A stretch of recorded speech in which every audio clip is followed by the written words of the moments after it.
Long ago, the divine Seros received a revelation from the goddess, a gift to help guide the lost.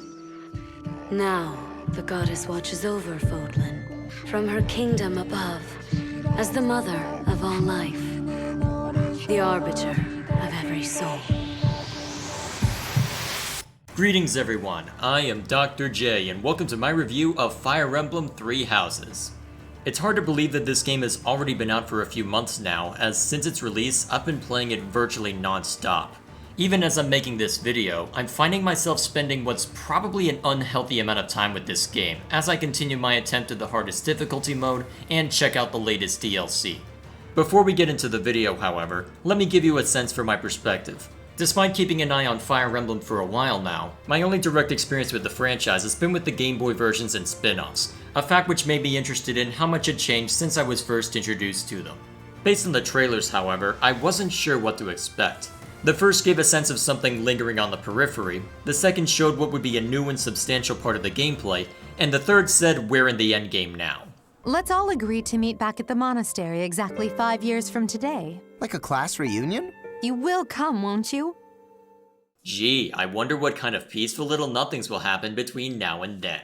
As a result of those trailers, I kept myself in the dark, avoiding anywhere that had even a remote chance of discussing the game until after I had made it through the majority of it.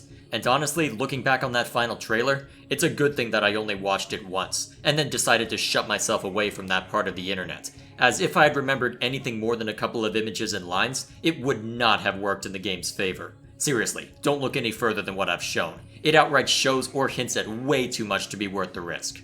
By virtue of that, all I had to go on was my hopes of what it would be like, as well as the apprehension of someone who knows he probably shouldn't have pre-ordered the game, but did so anyway. With that said, let's find out if that pre-order was worth the risk. Since the game is structured around the story and characters, let's start there. You are the canonically named Byleth, the son or daughter of a renowned mercenary called Gerald. Before you can leave for your next assignment, you're greeted by 3 young nobles who are being chased by bandits and agree to help drive the bandits off.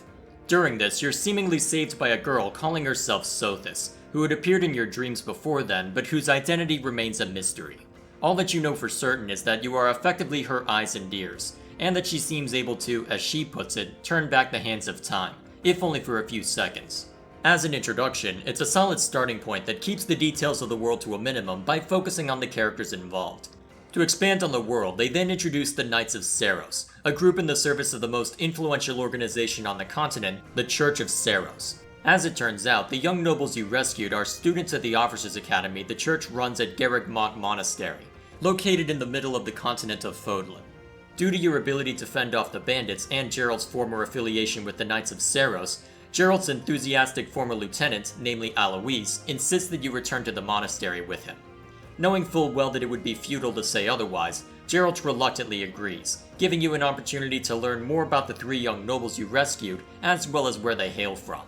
Each of them not only represent the 3 houses that students are organized into at the academy, but are also their respective houses' leaders and, eventually, future leaders of their nations. With Edelgard being the heir apparent of the Adrestian Empire, Dmitri being the crown prince of the Holy Kingdom of Fargus, and Claude being the rightful heir to House Regan, the most prominent noble family in the Leicester Alliance. Though this may be a lot of information to take in all at once, it's presented in a very natural and easily digestible manner, with each character's personality being given a chance to shine through.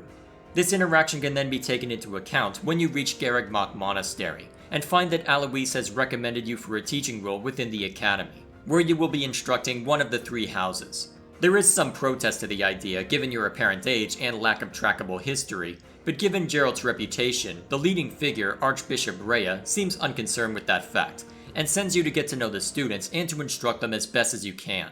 It's at this point where the game can throw a little too much at you, however, as while up to this point everything has been well paced for the sake of learning who the main characters are and figuring out where everything is on the continent, suddenly you're told to introduce yourself to over 20 characters and then to make a decision as to which group you'll be spending most of your time with.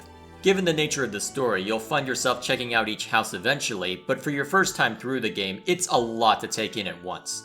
This is especially the case once you start wandering around the monastery, as it's very easy to play an hour or 2 of this game without ever going near the combat. This is further amplified by the copious amounts of exposition the game relies on. That being said, because of our status as an outsider, it gives them enough reason to justify that approach, and there's a lot of characterization added in by virtue of that. Speaking of that outsider, I'm not sure what to make of Byleth as a protagonist. He seems to have been designed as a self-insert, given that we're able to change his name and choose his gender. As a result, he's technically what I asked for when I reviewed the Blazing Blade, a character who might not have much to say but can allow us to directly interact with others. The problem is, though I have no direct experience with Awakening or Fates, I went into this game expecting someone more vocal and with a more defined personality. Instead of getting someone like Robin, however, I got the protagonist from Knights of the Old Republic, a blank face who speaks a little bit during gameplay but whose interactions largely boil down to providing a character for us to project ourselves onto. On top of that, the role-playing aspect is fairly limited, which can make it appear as if we don't necessarily have that much of an impact on the story. For instance, take a look at this cutscene that plays before the main story mission in Chapter 3. Where your dialogue is concerned, the first and third time you can offer input has no effect on what's said, the second gives you an opportunity to learn more about the characters before coalescing back into a common destination, and the fourth offers you a chance to choose between learning more about the church or learning more about the late King of Fargus.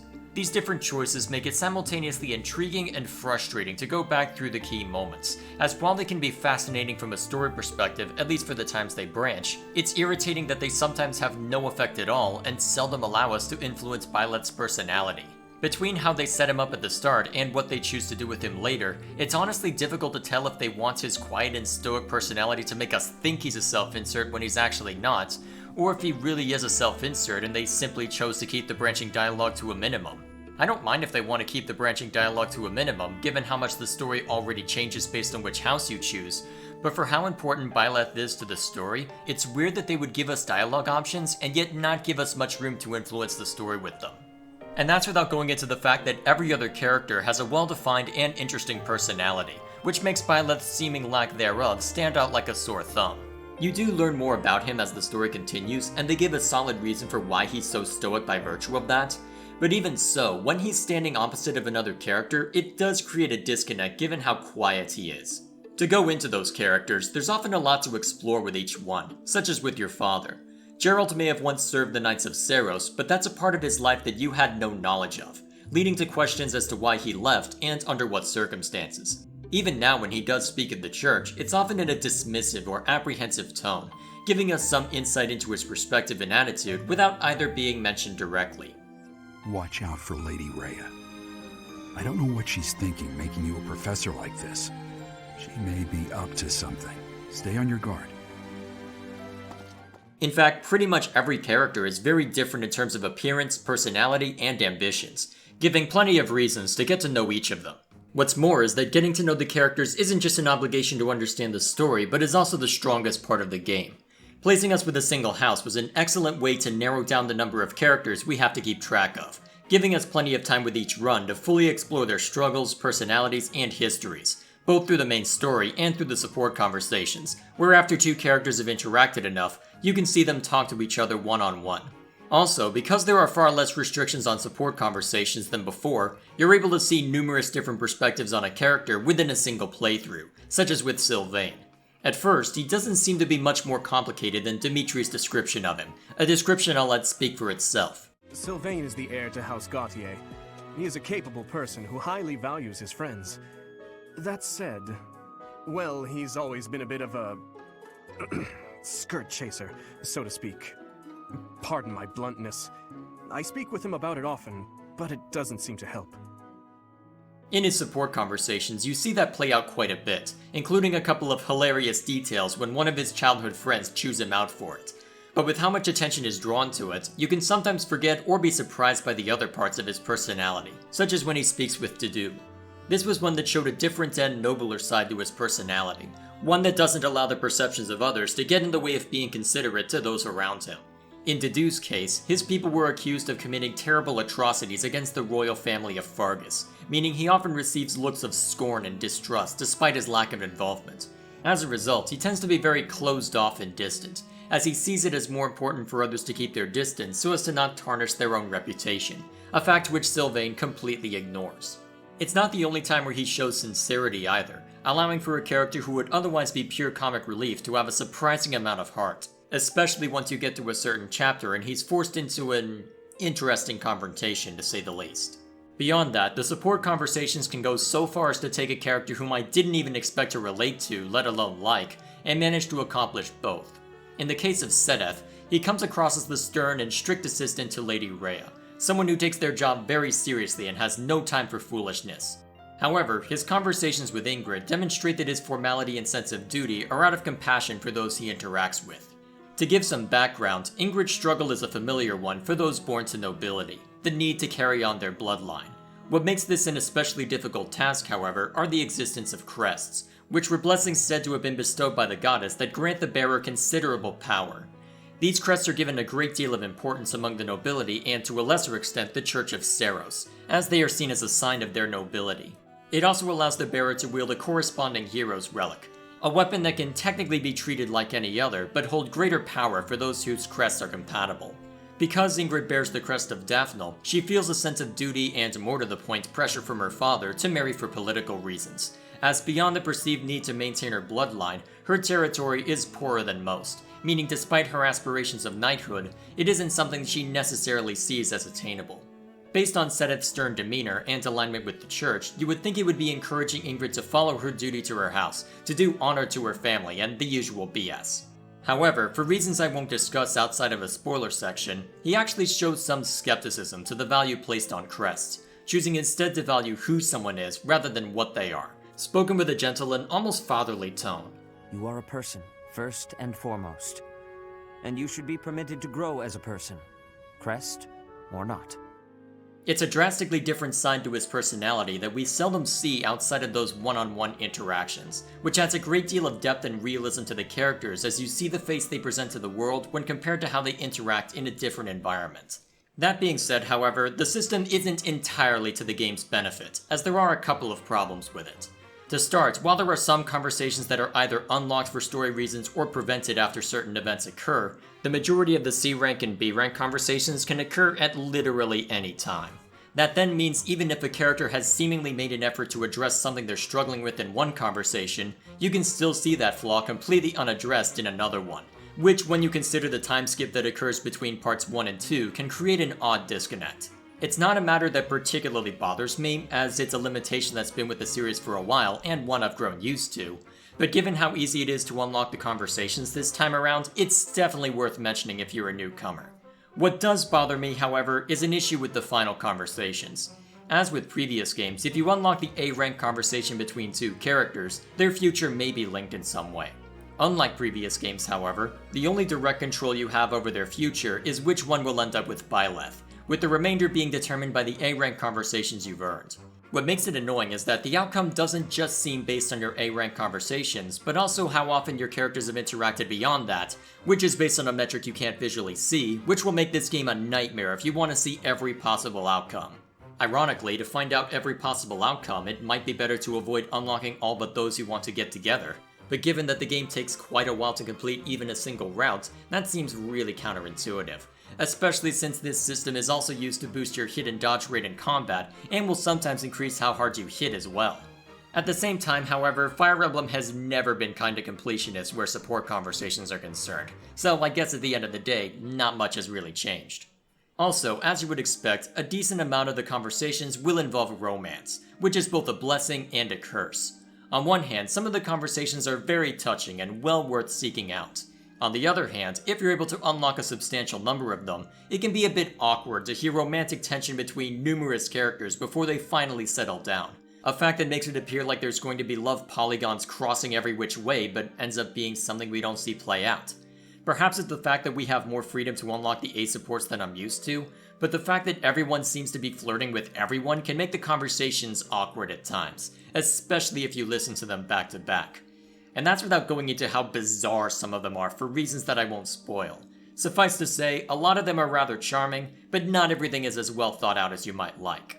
Luckily, even for support conversations which aren't as well thought out, the voice acting does a really good job at selling it. If I were to nitpick, there can be some odd vocal inflections akin to what you would see in a bad anime dub, a fact that can sometimes be made worse by the writing, but in general, the voice acting is really good. Whether it be an emotional moment or an ordinary conversation, you can look away from the screen for the entirety of a scene and still understand exactly what everyone's facial expressions look like. The localization, however, is a mixed bag. To give credit where it's due, it does a lot to ensure the sentence structure makes sense in English, and was also able to preserve some really clever wordplay. In the case of Petra, she comes from a land outside of Fodlan, and as a result has trouble with speaking the language, a fact that can be very difficult to translate. However, if you select the Black Eagles, you're treated to a very believable grammar mistake that doesn't quite line up with the original translation, but still gets the right idea across. You have a gut, Professor. I will take great joy from your teachings. Petra, I believe you mean to say that our professor has guts. That's a bit different from having a gut. You can't go around saying someone so slim and attractive has a gut. Oh, please take my apologies. I have not yet mastered this language. However, there are some unwelcome differences from the original translation. To give an example, remember when I said that Sylvain got chewed out by one of his childhood friends over being a skirt chaser? Well, in one of his attempted exploits during a harvest festival, you know what, Ingrid's scornful tone will get the point across better than I could. When you were 10, we went to that harvest festival, and you started making eyes at a scarecrow. A scarecrow? Wait a second. That was just an accident. A tragic accident.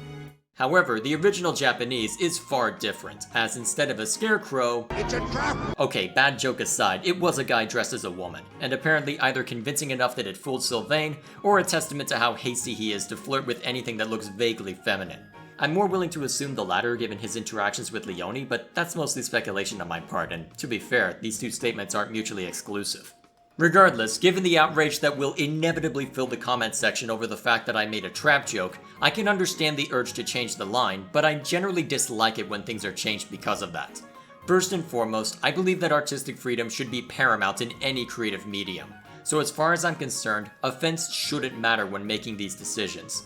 Especially in a game that doesn't shy away from some really dark subject matter, this seems like an arbitrary place to make that distinction. Beyond that, it also potentially warps our perception of Sylvain as a character. You can argue that in either case, Sylvain was over-enthusiastic in wanting to flirt with someone, but in the case of a scarecrow, that suggests a blind enthusiasm that borders on stupidity. And while you can call Sylvain many things, he isn't an idiot. Hell, when he gets serious, he has some of the more thought-provoking lines in the game, especially once you get to part 2. It also doesn't make as much sense when you consider the context, as Ingrid led the conversation by pointing out how she's always the one that has to come in and smooth things over. In the case of flirting with a scarecrow, which I can't believe I just said out loud, the only thing wounded by that event would be Sylvain's ego, which makes the example go from Sylvain being absurd and Ingrid being fully justified in mentioning it, to Sylvain being an idiot and Ingrid being petty, loudly, in an attempt to shame him. To be fair, given Ingrid's tendency to lecture others, that may have been the intent anyway, but point being that the change makes Sylvain look dumber than otherwise, and by the same token makes Ingrid look more vindictive. And unfortunately, this isn't the only place where the dialogue was changed in a way that negatively affects the story, which is especially annoying because some of the changes were introduced with an update rather than on release. But due to the nature of the changes, I'll save the remainder that I'm aware of for the spoiler section. For now, while the character interaction is where a lot of your time will be spent, there's also the main story to contend with, and given everything that happens, it's really well done. Before I praise it too much though, I should mention that there is a narrative issue that can deflate the stakes somewhat. For the most part, the stakes remain high as events transpire, with clear threats being present from both a gameplay and story perspective. But the one exception to this is the ability to turn back the hands of time, an ability the game calls Divine Pulse. When you're in combat, the ability's limits are very well defined, but when it comes to the story, its limits aren't as concrete. To start, for most of part 1, we don't know how powerful Sothis is, which can add a nice bit of mystery as we learn more about our backstory, but when you have the ability to turn back the hands of time, what's to stop Byleth from invoking that power at every given moment? Say something you regret, turn back the hands of time. Want to know what someone's up to? Be incredibly invasive and then turn back the hands of time so that they don't remember what happened. Someone about to die? Turn back the hands of time. And if you can't save that person a second time, try again, right? Right? I mean, you can rewind time all the way back to turn 1 in combat, so what's the limit for the plot, and is it something that lines up with what we learn about Sothis later on? Granted, this wasn't something that particularly bothered me in the moment, even if it bothers me in hindsight, but this gets into a larger issue of ludonarrative dissonance, which is a phrase I'm surprised I haven't used up until now. I've talked about clashes between story and gameplay fairly often, but most of them are focused around pacing instead of the narrative itself. In this case, the dissonance arises from the fact that Divine Pulse exists as a means to reverse a mistake during gameplay, but also has to have a reason for existing within the story. We aren't told how much it can be used from day to day, but the fact that we can use it numerous times during gameplay but see it rarely used in the story creates an odd sense that Byleth has this incredible power that he for some reason refuses to use, despite certain events where it would make sense to do so. Beyond Divine Pulse, the disconnect between the story and gameplay is another reason why the pacing in the monastery can seem slow, as you're given a mission at the start of each month, but only attend to it at the end of the month. Which naturally means when you're given an urgent mission, with the music changing in response to this urgent matter, that means we must attend to it with all haste, ensuring that no stone is left unturned until the matter is resolved quickly and decisively. Which means we're going to start our search by fishing, checking on the greenhouse, having a couple of tea parties, dragging a couple of students into a choir practice, watching another student swing an axe around, stuffing our face in front of a few other students, going off on missions pertaining to other characters, and waiting until the end of the month to actually accomplish the urgent task. Because apparently if we go deal with that urgent task at the start of the month, we won't be able to do any of that other stuff. An entire month's worth of leveling completely cast aside. Great for speedrunners, if you're silly enough to speedrun a game like this. Not so great for keeping your units ahead of the curve. Unless you're in New Game Plus, in which case you're usually 5 levels ahead of the curve anyway and can probably get away with it, but more on that later. However, while those disconnects are annoying and you do end up spending a lot of time wandering the monastery, that time can work to the story's advantage. At first, the story missions are fairly straightforward, with a mock battle between the 3 houses and a simple task to take out some bandits. After that point, however, things become more interesting, as while you may have the objective that's laid out in front of you, there's always a sense of foreboding, of something unknown on the periphery, with enough hints to keep you guessing, but not enough to reveal the full truth. And that's all before you finish Part 1. When Part 2 begins, to put it simply, I'm keeping footage from that part of the game to a minimum until we reach a spoiler section. Not only does the story change drastically based on which house you choose, there are major character and story moments that are worth the price of admission alone.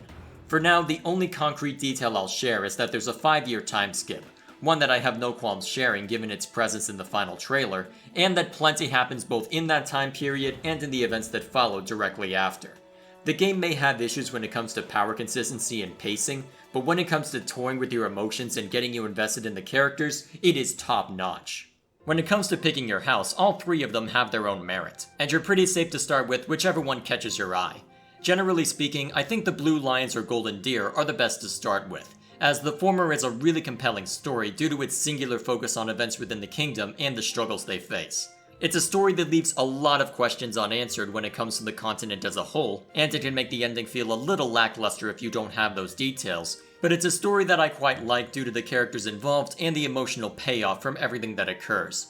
The Golden Deer is also a compelling route, but for the complete opposite reason, as Claude is more of an anomaly when compared to the other lords of Fodlan, which leads to a much different focus than otherwise. As a result, you end up with what is by far the most upbeat route in the game, with Claude's cunning wit offering a great deal of levity when things go haywire, and with his antics leading to a lot of interesting information being revealed. When it comes to the characters specifically, I'll admit that I'm biased towards the Blue Lions, as they were the group that I started with. But beyond my opinion, they seem to be the most tight-knit group of the 3, and it's really entertaining to watch them interact as a result. I'll also admit to being less enthusiastic about the Golden Deer due to the fact that I played them last and was therefore oversaturated by their outward character quirks before really getting to know them. A fact which made me lose interest in almost half of them before starting the route. I did make sure to get to know them regardless, and I will admit that while a couple of them come very close to being one note, there are very few, if any, characters that are completely uninteresting. Despite the repetitive quirks you may see over and over, there's often an understandable reason for why they act the way they do, or an interesting backstory to uncover, meaning even if a character doesn't catch your eye at first, it's usually worth giving them a second glance. In general though, even if I'm not as partial to the Golden Deer as a whole, Claude's biting tongue more than makes up for it. House Regan was on the brink of collapse until they suddenly revealed you as their legitimate heir. That was only a year ago. Where were you before then? Are you even a true heir to House Regan? If I weren't truly of House Regan descent, how do you imagine I acquired my crest? A crest is insufficient. I am referring to your noble disposition or lack thereof. Well, that's what I came here to hone, after all. I can only hope that you will assent to instruct me in the art of snobbery, Professor Lawrence. When it comes to the Black Eagles, they're probably the most diverse from a political standpoint, given the sheer size of the Empire and how they all grew up. And from a story perspective, their route is the most interesting overall. In part, this is because the story can split in two very different directions based on a choice you make in Chapter 11, which gives you very different perspectives on the nature of the ruling factions and adds a lot of subtext to everything that transpires before we enter the story. Just bear in mind that one of the routes plays out nearly identically to the Golden Deer. They do end slightly differently, and the tone throughout is fairly different as well, but even so, I wouldn't recommend you play those two routes back to back. And if you're worried about accidentally doing so, don't. Trust me, once you know what's going on, you'll know which route will be the similar one. So if you're unsure as to which house to start with, I'd say as a rule of thumb, you're best off starting with either the Golden Deer or the Blue Lions. Once that you've finished one of them, I'd recommend going through the Black Eagle routes in order to address any lingering questions, and then to play whichever house is left. If playing the game multiple times sounds daunting though, that's both a blessing and a curse when it comes to this game. No matter which house you pick or the route you take, you're not going to get the whole story. Whether it be Byleth's origin, the inner workings of the church, the motivations of every character, those who seem to be in opposition to you, or any number of events which I daren't mention outside of a spoiler section. Because of this, if you're invested in the story and characters, you're going to be playing through this game more than once, and depending on how meticulous you are, you'll be spending anywhere from 50 to 80 hours with each run. Though now that you know about the split in the Black Eagles, you can at least create a save point before that critical decision is made. Also bear in mind that you might find it annoying to replay part 1 3 to 4 times over, as outside of some different commentary from your students and a drastically different tone, the events play out pretty much the same.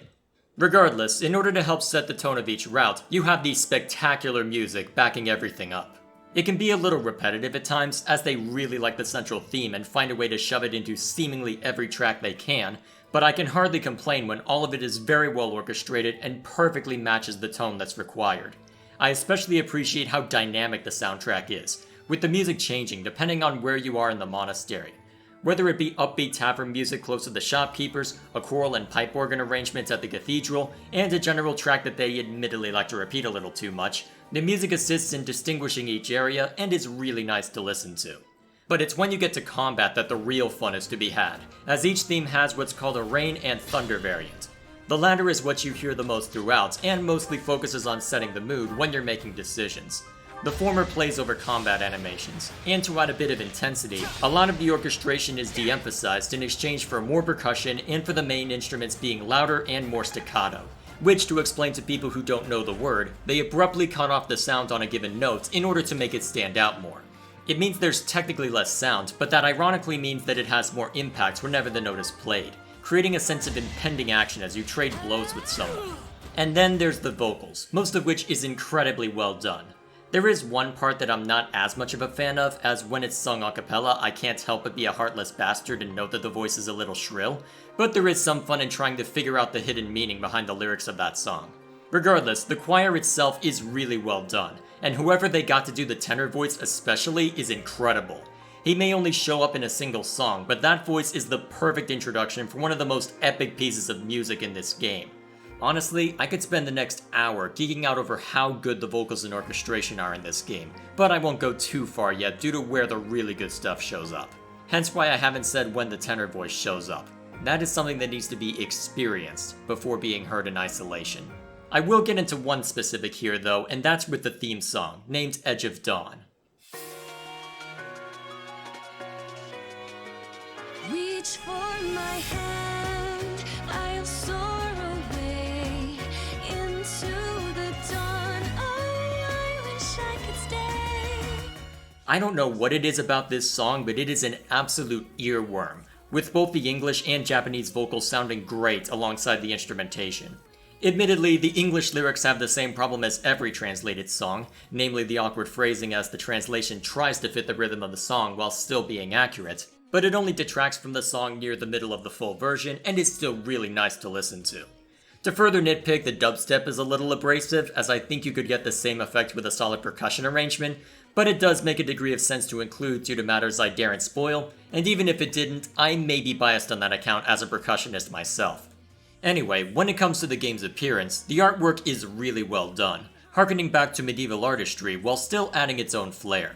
When it comes to the outfits and weapons though, I would caution against expecting an abundance of practicality, as while a lot of it might look impressive, not everything you'll see is all that realistic. And nowhere is that more apparent than with female Byleth's outfit. Seriously, what the hell are these sleeves? Why are you wearing metal elbow pads against bare skin when the rest of your arms aren't covered by something like leather or chainmail? Why is your only leg protection a single piece of armor going up to your knee on one leg? And what even is the clothing or armor or whatever it is around your torso? I mean, I know this is technically your starting outfit and something you only use in combat up to level 5, but if the other outfits are fairly well done, what the hell were you thinking for this one? Honestly, it's like they want me to buy the Officers Academy uniform just so that I'm not distracted by this outfit. Even on male Byleth, the sleeves extend past his wrists, so either Gerald can't find a tailor to save your life, or someone thought this would look cool for some reason. To be fair, it kinda does on still artwork, but I can't see this being very useful on a daily basis. Before it's said though, I know the answer to all of my questions is gonna be style over substance, and given that it's a Japanese extrapolation of medieval European fantasy, it's not something I'm too concerned about, even if it's fun to make fun of. Also, though the outfits and armor design can be over the top or impractical, everything else, such as the architecture and the tapestry, all fit well with the setting and look really great in and of themselves. Which is why I feel the need to overanalyze this outfit in particular, especially since we have to look at it all the time. What's even better is that the attention to detail was really spot on. Between the subtle hints to future events, the dialogue changes based on whether Byleth is male or female, and everyone's favorite gatekeeper, there are a lot of little things that really help to maintain immersion. To highlight the last one I mentioned, this gatekeeper may be an unnamed NPC, but it's hard not to appreciate the enthusiasm that he approaches his job with. Through thick and thin, he's always there to greet you, his mood accurately reflecting the current circumstances to where he can act as an anchor as the story progresses, all to let you know that there is indeed nothing to report today. Hey, you're not the gatekeeper. Was that convincing? Was it like he was standing right in front of you? This game is self-aware. Well played. However, if I'm mentioning the parts that work to the game's advantage, I also have to mention all of the little things that go against the game as well, such as when NPCs decide to walk into you or each other, the NPC's hair color not matching between their portrait and character model, as well as the unflattering display when you find something that belongs to a student and need to eventually return it. It might have a use in the gameplay for the sake of building up support level and one other metric we'll discuss later, and in theory it can incentivize us to get to know the character in order to solve it. Or we could just build up a stockpile of them and throw lost items at everyone until they relent. Someone lost this? Some people just don't appreciate what they have. Yes, Leonie, there are indeed people who don't take care of the things that belong to them, and today, that someone is you. Oh, that's mine. Thanks so much for finding it. Oh, now you change your tune. How convenient. I mean, I get the point of the exercise when it comes to the gameplay, but do I really need to mention the Ludonarrative Dissonance again? Regardless, at least the UI is fairly straightforward for that section, even if it is overly tedious. From a visual standpoint, the UI overall is really sleek, striking a nice balance between cataloging detailed information on paper while leaving the moment-to-moment interaction to a simpler menu that's easier to navigate. It's a setup that works even when you're dealing with a smaller screen in handheld mode, as even if you're not at your TV, it's still very easy to see all of the crucial information while you consider your next move. From a technical standpoint, however, the UI has quite a few problems. I have no complaints for it when you're in combat, and honestly, when you're at that point, it's some of the best UI I've seen from any turn-based strategy game. But for other matters, it often requires more menu navigation and button presses than you might like. Going back and forth between the support conversation menu and either unit deployment or monastery activities is an obnoxious chore if you want to min-max that aspect of the game, to say nothing of the blacksmith. Once it's unlocked, you'll have the option to either forge better weapons from ones you have or repair damaged ones. But instead of bundling them into the same menu for our convenience, I guess they decided it was better to have them as separate functions. That then means once you have a bunch of weapons that need to be repaired and a bunch of weapons that you want to improve, suddenly you're cycling through the menu more than once for the same basic action, which can get rather tiresome once you have a lot of weapons and characters to worry about. Also, the monastery map seems to have a different idea of what the directional inputs mean than I do, and while I can understand it on a technical level given it's not a standard grid, there's technically understandable and there's actually usable. Most of the time if I wanted to go somewhere specific, it was easier to spam one direction until you're at the edge of the map and then to work your way back, a fact that's really counterintuitive. As for weird oversights, is there actually a way to get to the main menu from outside of combat? Because I may have missed something, but I couldn't for the life of me find where the option is to do so. Whether that means it's in an unintuitive spot, a major oversight, or me just being an idiot, I can't say for certain, but it's an odd thing to be missing, and yet I can't seem to find it. Granted, most of these problems occur in the monastery, where it's not as essential to be quick, even if it is still annoying. But to further compound the issue, you have the technical limitations brought in by the graphics and animation.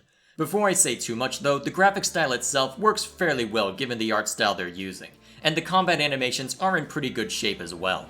Between the music and sound effects they pair them with, there's a lot of tension put into them as you trade blows and watch the receiving unit either reel back from the damage or point out how the enemy is. Again, little things like that adding to the experience. Not only was it useful to throw Dedu at enemies since he was very resilient to physical weapons, I was also greeted with hearing how the enemy is. With pretty much everyone, there's enough distinct animation and voice lines for them to stand out and be worth watching, especially the house leaders and Byleth, even if after a while I got tired of how slowly they move and started fast forwarding through most of them, and then skipping them entirely depending on how lazy I was feeling, but hey, at least it let me do that so that the game wouldn't feel like it was dragging. Admittedly, a part of me dies every time I see someone use a spear as a slashing weapon, and some of the flourishes when you land a critical hit are a bit odd, but then again, given the franchise's history, those flourishes have always looked a bit excessive, especially where archers are concerned. I'll try spinning, that's a good trick. However, there are a couple of places where the animation doesn't do the scenario justice. One of these is with the lip syncing, as it seems to be really buggy and unreliable. I think the goal was to make lip syncing more dynamic, especially for the sake of localization, but while it's decent enough for most conversations, there are plenty of moments where the lips don't move when they're speaking, or something doesn't quite line up. It didn't reach Uncanny Valley for me, as the anime art style is stylized enough to not be jarring, but it was a little distracting. The second place are the support conversations, which are still incredibly basic from a technical standpoint. Again, I find myself comparing the game to Knights of the Old Republic, as that's another game which relied on its voice acting and writing to carry the day instead of its visuals. However, while you can say the first comparison is a flattering one given Byleth's backstory, this one, not so much.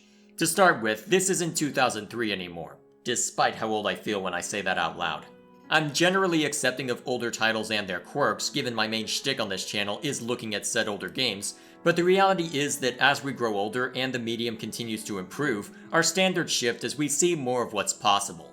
To get back to Fire Emblem, I could forgive there being very little shown in previous games, given that they were working with still artwork rather than full character models, but when you have those character models in numerous different circumstances, the basic animations they use throughout start to appear lacking, especially when they fail to show what's actually happening. Oh, you're out shopping and are carrying considerably more than your friend? We're just not going to show any of that. Also, we're not going to show the amusing image conjured up of Mercedes working on her swordplay, only to accidentally throw the sword at Dmitri. Granted, it would have been a massive undertaking to animate all of this, especially given how varied the conversations are, combined with the fact that it's impossible to see them all in a single playthrough. But given that it's a lot easier to build up support level in this game, I'm not sure how much I'm willing to let that reason stand. I would have almost preferred if they restricted the visuals to only use their portraits, as with the character models there, I can't help but wonder why there isn't more being shown. Outside of that, my final complaint when it comes to the graphics pertain to the pre-rendered cutscenes. For while they're really well drawn and animated, the frame rate is oddly inconsistent. I think the reason for this is that they sometimes use 2D animation for cutscenes instead of the 3D models, as whenever those models are being used, everything is smooth as silk, which creates a jarring contrast whenever they use 2D animation. All of this made even worse by the fact that outside of when you're sprinting through the monastery or have a lot to render during the final battle, the frame rate stays consistent throughout, making it an even stranger choice to have those cutscenes look different on a technical level as well as artistic one. Which is a shame because if it weren't for that jarring detail, I would be heaping a lot more praise onto them, as they managed to tell a lot without much being spoken. For instance, take a look at this cutscene that plays before you decide which house to join. Before you've even spoken to anyone, it gives you a sense for what Byleth is up to, reading up on a subject before starting the day, all while the houses are focused on different tasks. What's great about it is that pretty much everyone's personality shines through in one way or another, be it Claude's interest in tactics, Bernadetta's reclusive nature, Sylvain and Ingrid's dynamic, pretty much everyone is represented in some way without a single word of dialogue. And yet because I grew up as a PC gamer, my first thought is to wonder why the frame rate suddenly took a nosedive. Despite these issues, however, the presentation was good enough to where the excellent story and characters were able to more than hold my attention. However, before we move on to gameplay, there is plenty more to discuss with the story, all of which will involve spoilers. If you haven't played the game yet, the timestamp on the screen or in the description will take you to the gameplay discussion, and I strongly recommend you follow it so as to not tarnish your first viewing of the key moments. As for the rest of us, let's talk spoilers. To start us off, let's go back to the localization issues I mentioned earlier. When I started drafting this section, I was tempted to detail every little thing I could find to demonstrate the scale of the problem as I learned more about what was affected. This was motivated in part because I had watched a lot of people get really annoyed when the localization for Fates was butchered, a matter I heard about despite not actively keeping track of the franchise at the time. Compare that to now, when the changes haven't seemed to cause much of a stir. Though given the leeway Nintendo was giving to third-party titles and the fact that the Japanese voice acting was being left in, that meant in theory there was less to hide and less reason to look. Before I move on to the main subject, here's a brief overview of the minor issues I found out about. One of them attempted to get around the issues of the visuals not lining up with what's said in the support conversations by needlessly changing a line instead of either adding new visuals or changing the numerous other examples. Another took all of the emotional weight out of a character's backstory, a fact I was lucky to experience before it was made ambiguous with version 102. And finally, there's a decent amount of innuendo that was removed as well, which also negatively affects the character growth of those involved. With all of these changes, you can argue as to why they were put in, either to match what I said about the visuals, to get closer to the original translation, or to maintain a T rating in the US. However, the two changes I've chosen to talk about in more detail cannot be argued away like that. These are changes that extend beyond a support conversation, which may leave one or two characters worse for wear, but instead completely mangle significant plot points that would have otherwise fit in a lot better with the rest of the story. The first of these occurs in the Black Eagle route, where after defeating Cornelia, she says how this was all part of the plan, suggesting that those who slither in the dark were aware that Edelgard would try to secure her flank and strike out against her. In retaliation, they nuke the very fortress that you had just claimed, serving as a dire warning of what would happen if we tried to cross them again.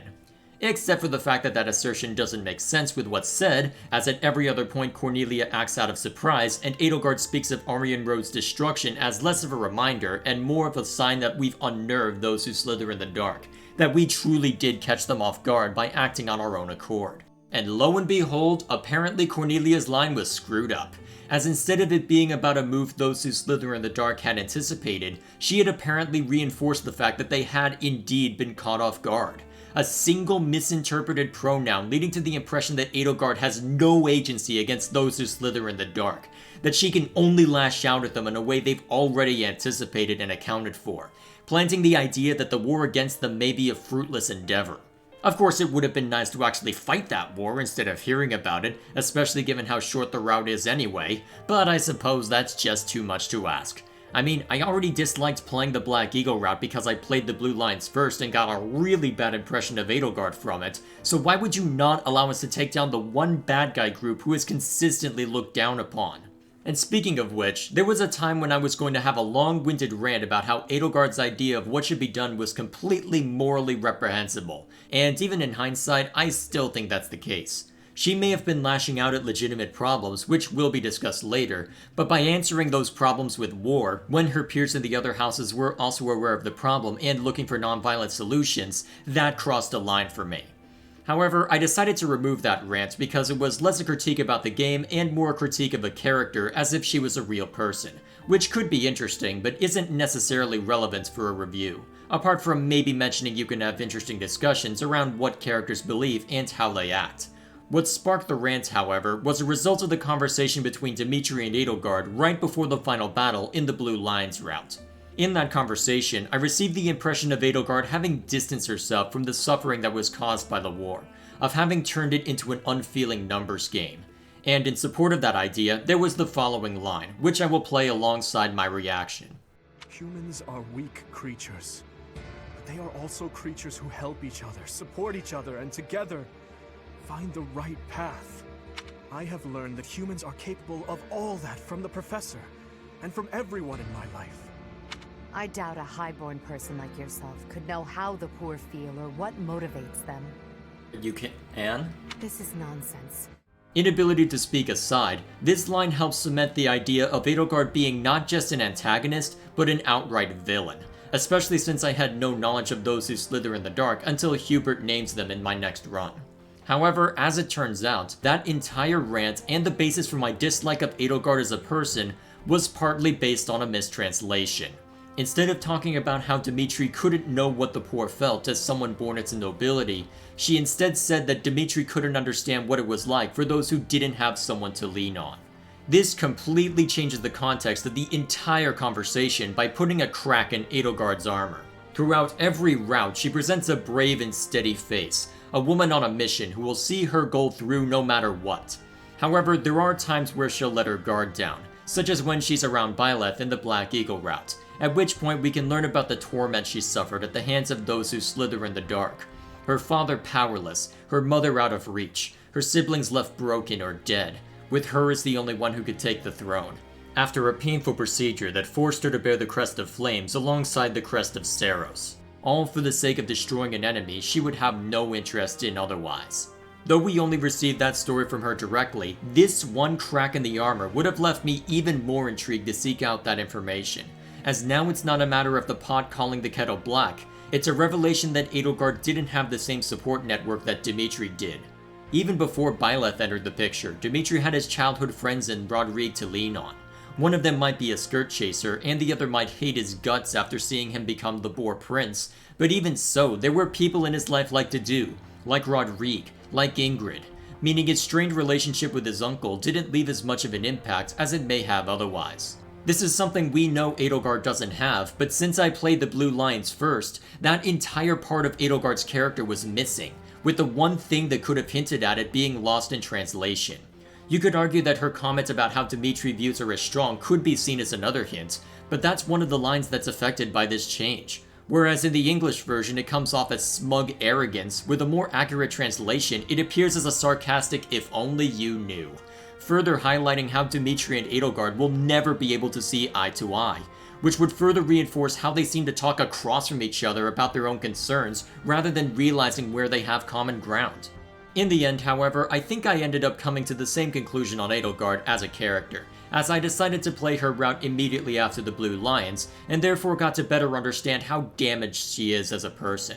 That then meant I could understand why she acted the way she did, as with how much pain was inflicted on her, without anyone to turn to for help, that would lead to quite the distrust of others, the sense that only she can right what she sees as rotten in the world, and that she has to take drastic measures to do it. She's a really fascinating character to explore because of that, despite my moral objections to her actions and my, dismayed reaction to killing Flayn. Father, please forgive me. I am returning to Mother now, before you do. Flayn! Please, no! No!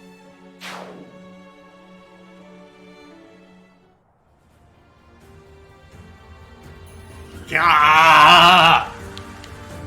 Why do you make me do this game? Ah! I knew that was gonna happen, but I just... Ah! Why? I will not let down my guard. I will prevail. I'm sad now. I'm very sad. Oh, God! I fight for justice. The one person I didn't want to kill, and I just had to kill. God damn it all! More fighting. Ah! Why did I just waste the onager? That's how mad I am. I don't even care that I just did that. I could use the Divine Pulse to say, okay, wrong move, but you know what? Screw it. So much. That's how... Oh, God. Why would you make me do that?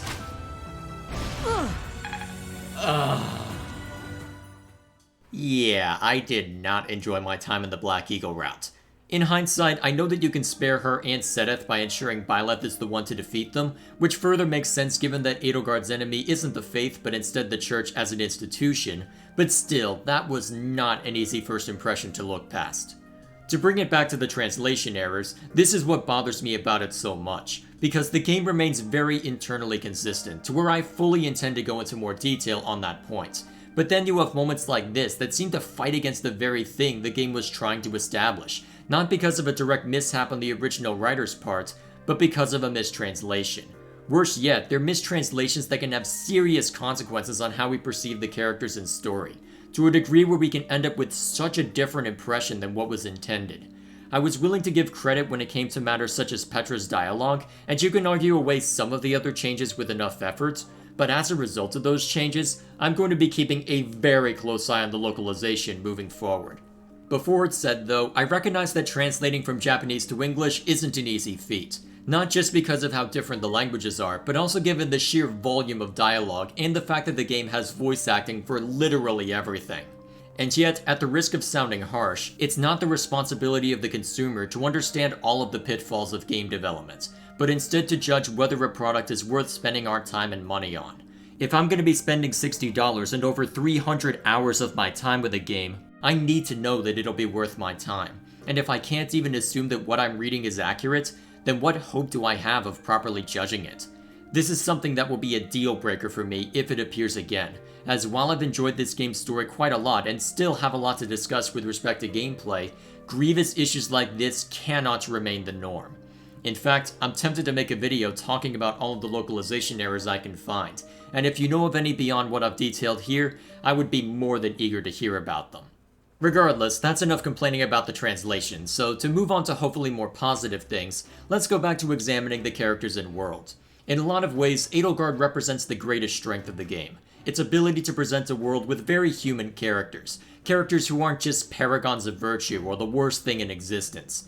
It's a consideration that can be extended to virtually everything within the story, especially where the church is concerned. After all, the church propagated a false account of history, sends children out to do their dirty work, is plagued with infighting, doesn't properly understand or even seem to know about their true enemy, and as a result allow them to effectively act unchallenged until Edelgard makes her move. And yet, for all that can be said about the church, it's also shown to have a very positive influence across the continent. Whether you be a former noble fleeing your house, an orphan of war, or a warrior looking for something to believe in, the church is shown to be a force that offers relief and safety to whoever they can. Virtually every character and organization, save for maybe those who slither in the dark, can be examined this way, with both a great deal of merit but also some kind of flaw or difficulty they have to work through. Whether it be Caspar's desire to prove himself as the second son, Lysithia's desperation to make use of the little time she has left, or something as simple as Annette's wish to have her father in her life. God damn it, Gilbert.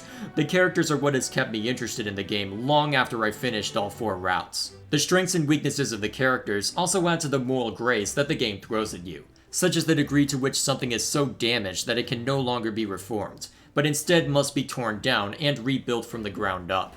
There's plenty of discussion to be had about which path is the best one for Fodlan overall and the characters involved, though I do find it interesting that people who played Blue Lions or Golden Deer first seem less willing to give Edelgard's position a chance, while those who started with the Black Eagles are more likely to side with her. It could just be a matter of first impressions or the way the game is presented, but as someone who started with the Blue Lions, I will admit that they at least gave decent reasons for why characters would side with Edelgard against their homeland. Ash as a result of what the church did to Lonato. Leone remembering Gerald's distrust of the church and also trusting you. Felix as a means of forging his own path, independent of his father or the Boar Prince. There are some questionable motives, as I don't know if seeing the Immaculate One come out of nowhere would be enough to shake Mercedes' conviction, but questionable decisions like that are thankfully in the minority. That being said though, if we want to talk about moral grace, you can point to the fact that the game is brutal when it comes to the nature of war. Some of the comments you hear after a critical hit are a bit jarring in comparison, but the game makes it clear that the war is truly wearing down everyone involved. And that's before you start fighting people you know. A fact which means I'm going to recommend that newcomers avoid recruiting students from other houses, not only to make the first playthrough slightly easier, but also so that they can share in my torment. Oh, don't make me fight Permadeath, no! No! This is gonna hurt. This is gonna hurt so much. Sorry, Bernadetta. Professor? Is that you? You're with the enemy. That means I'll have to kill you. No hesitation! Oh, god damn it, Byleth! Wish I could have at least died at home. Not in this big, stupid field. Oh, don't make me feel, damn it! Why are you making me feel a time like this? No! Bernadetta, thank you. I'll make sure your life was not lost in vain. Yeah, why? That battle has some serious issues when it comes to setup and execution, and I will be detailing those later, but at least for me, it didn't need to be airtight when the pain of striking friends down was enough to make that battle stand out, bringing the tragic nature of the war into clear focus. Because of how human and tragic the circumstances are, the world is a fascinating one to peel away at and explore, with the key information scattered throughout each route to a degree where there's always a reason to keep going, always a new thing to uncover. When you learn that Seteth and Flayn aren't just siblings, but father and daughter, and then further learn that they're the living keyhole in Sethlene, suddenly Seteth's behavior and the response to Flayn's disappearance make a lot more sense. Seteth isn't just keeping Hanneman at arm's length out of concern for how he conducts his research, but out of fear that he'll discover who she really is. Flayn's true identity also further explains why those who slither in the dark would have kidnapped her, as if her rare blood was their aim, with most people assuming at first that that would be her crest, it would have been easier to kidnap Linhardt given his tendency to be caught napping by literally everyone, suggesting that there's more going on than just a special blood type. Granted, Linhardt only bears the minor crest of Sethlene compared to Flayn, well, being Sethlene, but what starts out as an odd choice by your unknown enemies has much more meaning when you go through again and realize the implications of singling her out. As for the Church's secrets, there are hints placed throughout that the whole truth isn't being revealed, whether it be something as simple as the whole story not being present in the library, to the knowledge that Seteth often removes material from said library that he doesn't think is appropriate, to Edelgard's route where we get a different version of the truth, to strange inconsistencies about how characters bear the crest of Sethlene even though it was stated she never married. Hell, even Edelgard's conflicting account of history and Tomas's desire to help Claude find the answers he seeks line up with what we learn about those who slither in the dark, with their stated aim being the destruction of the Church. Giving Edelgard an unflattering version of history and assisting Claude with his search would both work toward that aim, especially once we know who Tomas really is. Before it's said though, I know that Edelgard states that her account of history is something passed down through the Imperial line, but given how active those who slither in the dark are within the Empire, I think it's fair to say that they've had some influence on her understanding of events. Even without that consideration, it's interesting to look at the conflicting narratives all on their own. From the perspective of those who slither in the dark, Nemesis appears the hero, preventing humanity from being ruled by the likes of Rhea, a fact that's reinforced when she slowly loses her composure in the Black Eagle route. From Rhea, however, we get a different narrative, of Nemesis being little more than a thief, backed by a powerful and mysterious force they weren't quite able to understand at the time. All of this creating an interesting circumstance where you're not quite sure who to believe, and are left trying to piece together where the stories overlap and figuring out what's being embellished. As for those who slither in the dark, their influence on events is really fascinating to look at, as while it seems they can do simultaneously nothing and everything, their actions make a lot more sense once you step back and examine them. Having Cornelia arrive to stop a plague sweeping through the kingdom would grant them an easy means to sow discord in the region, so as to improve their chance of success once that Edelgard has been granted the power they wish to force on her. Speaking of that plague though, with how much influence they have and with how advanced their technology seems, it wouldn't surprise me if they caused the plague to begin with, only to then mask an agent with the so-called cure. After seeing what they can do at Ramire Village, and after further seeing the destruction they can rain down, it honestly wouldn't surprise me at this point, though to my knowledge there isn't any direct confirmation of that. Even with their immense power though, they are shown to be very careful as to how they use it. What's more is that while Divine Pulse might not receive the best explanation for its limits, everything else seems to be fairly well checked. You would think that if Rhea could turn into the Immaculate One at will, or those who slither in the dark could literally nuke fortresses, that they would be using this power at every given moment. However, the former is kept in check by Rhea not wishing to reveal too much about herself, and the latter is explained both by Garreg Mach's defenses and the fact that Hubert was able to trace Shambhala's location based on a single barrage. And even Hubert pulling that feat off can be explained by the fact that he's extremely distrusting of those who slither in the dark, and would be keeping a close eye on them in the hopes of finding every possible thing he can about them. And what's more is that depending on which route you go, there's always an interesting question to be asked when you move to the next one. For me personally, since I started with the Blue Lions, I could ask what motivated Edelgard to act the way she did, the reason for why Claude was willing to give up his claim to House Regan, as well as who Byleth truly is, a fact that admittedly made the ending feel strangely empty, especially given the lack of a speech by Dmitri, but gave me even more reason to jump back in. Following that up with Edelgard's route, I had some of my questions answered. I didn't need to worry about why Dmitri called Edelgard by L since I had seen why already. I could deduce that Claude has some sway, likely by blood within Almyra, and given the part of history that was revealed, I knew what Rhea had done to Byleth. Even then, however, I didn't have the full answers, as I didn't know what motivated Rhea to act the way she did since she turned into a psychopath before I could get an answer. I didn't know why Claude showed interest in Fodlan to begin with, and once I knew the church had engaged in historical revisionism, that suddenly meant that nothing I heard from anyone could be taken at face value anymore.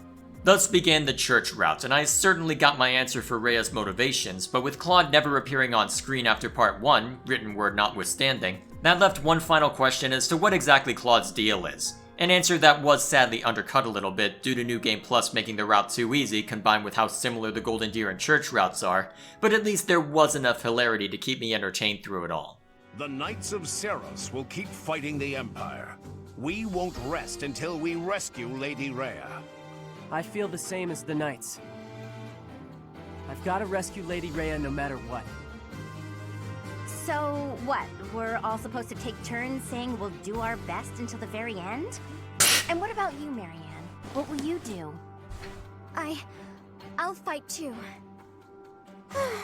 Fine. Fine. I suppose I'll tag along too, until the bitter end. Had to shake it up, didn't you? It's an honor to keep fighting alongside such stalwart allies. Right, Teach? I'd expect nothing less from my students.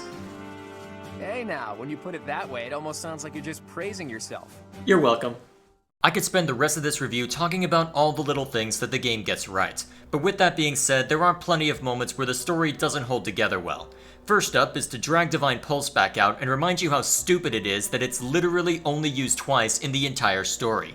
It's not as if you could have used it to avoid getting caught by Solan's spell, or avoid getting flung off a cliff by Talus, or saving Rodrigue, because we're so desperate to have our pivotal moments that we're just gonna ignore this incredible power Byleth has. And speaking of that last one, every time I think of that scene, I keep finding new ways for it to fall flat on its face. It seems like a scene that the writers were so desperate to fit in that they completely mangled everything surrounding it, as there are about 5 different ways to defuse the situation without Rodrigue getting killed.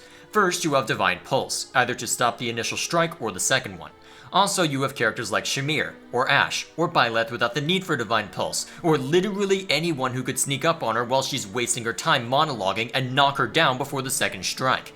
And speaking of that monologuing, since when did this become a bad anime where we spend a minute talking about every single little action a character takes, all the while sacrificing the stakes and pacing of the moment to do so? As if somehow it's more important to let a character mouth off her motivations instead of subduing her before something bad happens, like, I don't know, someone dying? And where the hell is Dedue in all of this? And yes, I'm fully aware that this takes away the pivotal moment that helps Dmitri snap out of his insanity, and I do agree that the dialogue itself is really great. But if your story falls apart as a result of cramming it in, then something needs to change. For instance, if we still want that conversation between Dmitri and Rodrigue, what if we change who strikes the killing blow? After all, there were Imperial reinforcements coming in to finish them off, which is why Rodrigue is pleading with Dmitri to retreat, so what if they showed up as you were subduing Fleisch? You could then have a scene where Byleth and Rodrigue rush to defend a wounded Dmitri, only for something to happen that leads to his death anyway, whether it be his own pride leading him to charge in wounded or someone breaking through their lines. You then have Byleth witness the despair in Rodrigue's eyes, and use Divine Pulse in order to safeguard Dmitri. But as a result of Byleth's actions, the forces Byleth had been holding at bay on his previous attempt pour in, and in order to safeguard Dmitri's life, Rodrigue throws himself into the oncoming wave, holding them off long enough to drive them back, but not before they can strike a fatal blow. By doing this, you remove Divine Pulse as an option based on how it's been used previously, maintain the fact that Rodrigue dies defending Dmitri, allows the conversation we see to take place, and potentially gets us an interesting defender map that's unique to the Blue Lions run. It may not have the same significance of someone dying at Fleisch's hand in place of Dmitri, but since Fleisch may still be alive depending on how you subdue her, you can still have a moment where Dmitri recognizes the same bloodlust that once consumed him, which can strengthen his resolve to set it aside. Or we could have avoided all of this by simply treating Divine Pulse as a gameplay conceit, but since the game chose to make it a power that Byleth can draw from, it has to account for the times when it could be useful and yet isn't used at all. Thankfully, the rest of my criticism isn't nearly as severe, though there are odd inconsistencies between runs that need to be addressed. When it comes to the final battles for the Church and Golden Deer routes, it makes sense for them to diverge from a gameplay standpoint, but not a storytelling one. Events are shown to play out almost identically up to that point, except for our involvement in the rematch of the Eagle and Lion and our alliance with the Almirans, and yet the final battle turns out so differently. In one case, Rhea is on the verge of death, and as far as I can tell, does die as a result of her injuries, urging us to defeat Nemesis after he's somehow awoken from within the ruins of Shambhala. And yet in the Church route, Nemesis remains in his slumber, and Rhea seems to make a recovery despite her power growing out of control. These are two radically different outcomes that I can't properly explain without pointing out the need for the final battles to diverge, especially when the cutscene where Rhea is injured plays out the exact same way in both routes. Finally, there's the rematch of the Eagle and Lion as a whole. The idea behind the battle is brilliant, acting as a mirror image to the first time we were out there, only with far more on the line than just our pride. And despite what I'm about to say, it was an emotionally jarring moment that really stung because of what I had to do, and is a moment I really appreciate because of that. And yet, the means by which it's set up is contrived, to say the least. Before I get too far though, the circumstances do make sense outside of the Blue Lions route. For the Church route, our lack of involvement means there's an important ally that one side or another simply doesn't have, meaning there was no decisive victor, and most of the leadership either fell in battle or were forced to retreat after severe injuries. There is some strangeness with respect to that, as it's unclear what happened to Claude and Dmitri, especially given that weird vision that may have been real that nobody seems able to agree on, but the battle itself isn't the problem in that regard. As for the Golden Deer, it makes sense why the three-way melee would ensue, as Dmitri is so caught up in his desire for revenge that he'll slaughter everyone in his way to get it, friend and foe alike. However, where the Blue Lions are concerned, this is where the setup doesn't make as much sense. From a story perspective, Edelgard's aim is to sow discord and chaos within the two opposing armies, in order to ensure her own success, especially since the fog that appears before the battle would prevent the two armies from meeting directly. However, this is yet another time where the story and gameplay don't line up, as from our perspective on the battle map, there isn't a good reason for why Claude would be confused by the clashing armies, as not only is he riding a wyvern and can get a better view of the battlefield because of it, what's stopping him from marching directly to the west and attacking where he knows Edelgard is?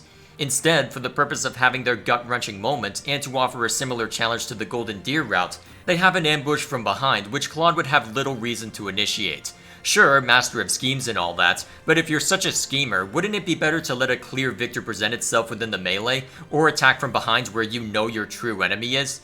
Instead, all we get from a story perspective is heck with it, I guess we gotta fight them all, despite the fact that my faction is by far the weakest one in this war and probably shouldn't be entering this melee to begin with, but let's just jump in anyway. So you're actually alive, Teach. It's a shame you aren't on our side. Anyway, isn't the Empire your enemy? Us fighting seems like a waste. I agree! Strategy in motion. Oh, you have got to be kidding me!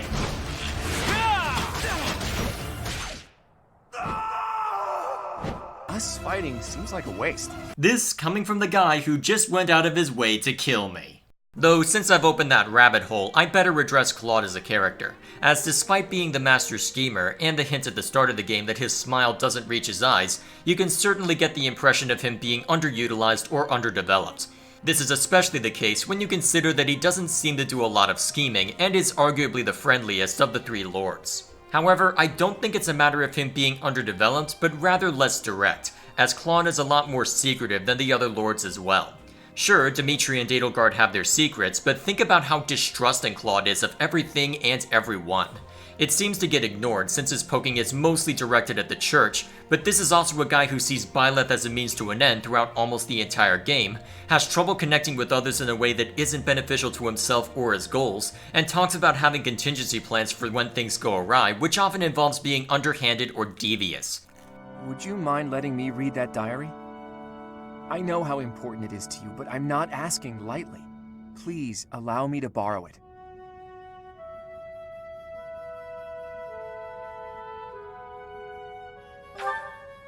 I'm forever in your debt, Teach. If you'd refused, I would have had to sneak in here in the dead of night. I wasn't looking forward to the prospect. Because of those flaws, I have very little complaints regarding Claude as a character, as he eventually learns to see those around him as friends instead of allies, and his laid-back attitude offers a nice contrast to Dmitri and Edelgard.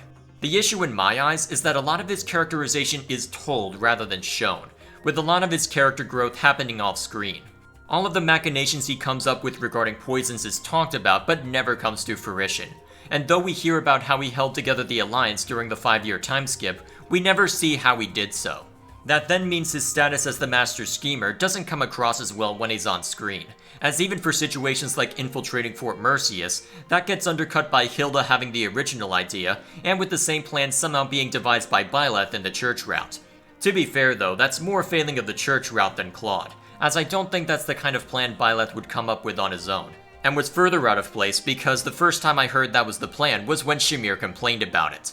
At least with the Golden Deer route, they actually make a point of figuring out how to get inside the place. And there is the added gamble of making Nadir and Hilda's brother see eye to eye, but that second point is something which, again, happens off screen. Imagine if, instead of hearing Claude spell out the encounter, we had another flashback akin to what we saw between Rodrigue and Lambert. Hell, if you're willing to go through the effort to create a character model for Lambert, who only appears in that one scene, what's stopping you from creating another for Hilda's brother? Especially since he's one of many characters we hear about but never see in-game. You even repeat voice actors between Lambert and Yuritsa, so what's stopping you from changing up someone's voice and having them step in for the part? Then again, this is also a game that used a default unit for Baron Dominic, so I guess ensuring the visuals match the story was just too much to ask. Actually, now that I think of it, it's really weird that we only see Lambert for that single flashback when every other auxiliary character remains off-screen or appears as a default unit. Almost as if they had initially planned for him to have a more direct role in the story. I wonder if they were planning to have him appear as a ghost at some point, hence why it seems odd that we never hear about the ghost that shadowed Dimitri's every move after the pivotal moment, at least outside of his S support. Unless they have something planned for the DLC, but I'll save that speculation for another day. So now that I've done due diligence and ensured the bad has been addressed, let's geek out over the really impactful moments, starting with the most heartbreaking. Wait! Huh?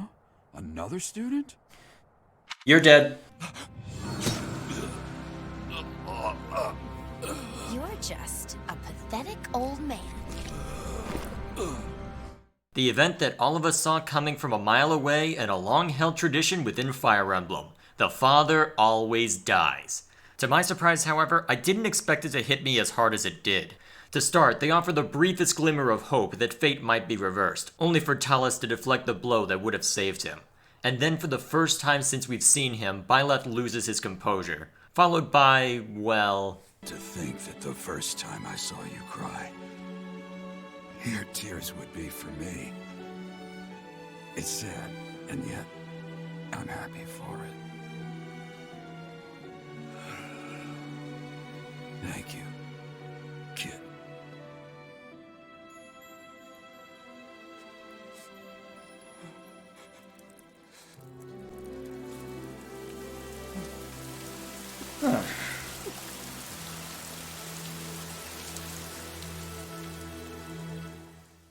God, I knew it was coming, but god damn. You just know. They're just building up that, hey, I need to tell you something, which means you're not going to be able to tell it. Which means something's going to happen. There it is. Something did indeed happen. You get the feeling that something's wrong about her, but...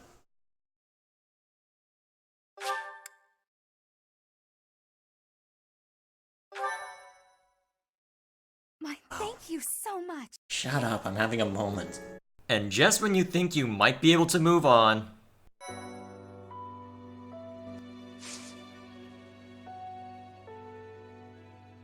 Oh, come on, why do you have to make the music sad as well? Why do you hate me, game? Okay, you know what, I'm gonna turn this up so that you can properly appreciate it. Forget my voice for a second, just let this... Why would anyone go to battle? What is... But the 1% who went to battle, what the hell is wrong with you? Yeah, remember what I said about the game taking time in the exploration section to build up to the payoff and then give it room to be taken in? Exhibit A, ladies and gentlemen. A moment that anyone who has played a Fire Emblem game in the last 20 years can tell you is coming, and it still gets you.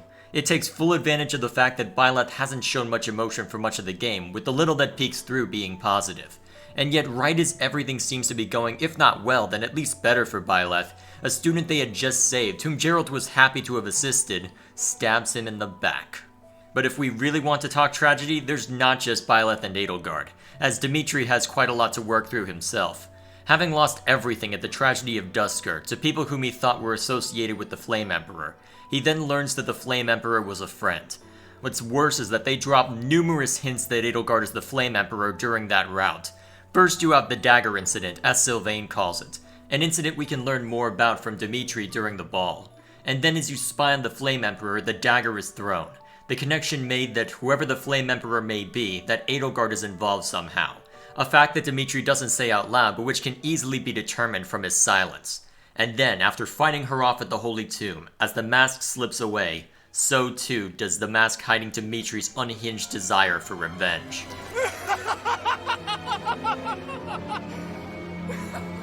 Is this some kind of twisted joke?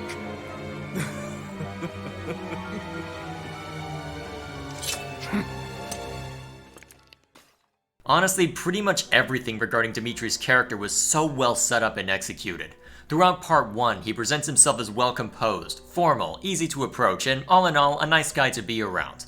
This is especially the case when he interacts with his classmates, as not only does he extend that behavior to them, he's willing to do whatever it takes to be considerate of them, even if it means taking a page from Claude's book.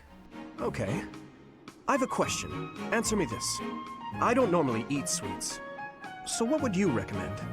Oh, well, if price isn't a concern for you, then you should go for the sugar candies. The ones they make in town are really delightful.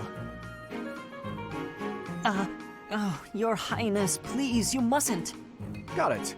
Sugar candies it is. I'll go and fetch some. Your Highness, please come back. I'm so sorry. I'll make sure these repairs get done. Even then, however, before the Flame Emperor is unmasked, they effectively set up the turn to come, whether indirectly by showing the pain he's suppressing whenever the tragedy of Dusker is mentioned, or directly when Byleth notes that he seems to have a dark side, when Felix calls him out on his bloodthirsty nature, and the rare points before then where the mask slips. That then means when Edelgard is revealed to be the Flame Emperor, we know it's something he's not going to take well to, but can still be shocked by just how caught up in revenge he is, accentuated by some of, if not the best voice acting in the entire game. And then we get to part 2, where we find him to be every bit the boar prince that Felix warned us about, so caught up in revenge that he disregards the words of everyone he's ever known, so lost in the suffering he's endured that he barely recognizes the suffering he inflicts on others, to where even when the breaking point emerges, with Rodrigue dying in his place, it's only with Byleth's intervention that he doesn't march on Embar anyway. It's a drastic contrast between the personable and polite young man we met in part 1 to where we're left conflicted and downtrodden by the man he's become, caught off guard by the stark contrast and wishing for nothing more than for him to snap out of it. It's a contrast that makes the Blue Lions route stand out even more than otherwise, as right up until the aftermath of Rodrigue's death, it's a depressing march as you stay with him, knowing that the Empire needs to be defeated but doing everything in your power to keep him from going overboard, to do anything to make him turn away from the dark path he now walks. And because of it, the turnaround ends up being much more satisfying, simply by knowing how far he's fallen, and knowing how much had to occur for him to return to some degree of normalcy. But even with that, the game makes it clear that he's not magically better, that everything's not going to be all sunshine and rainbows from here out, that this is something he'll be grappling with for the rest of his life.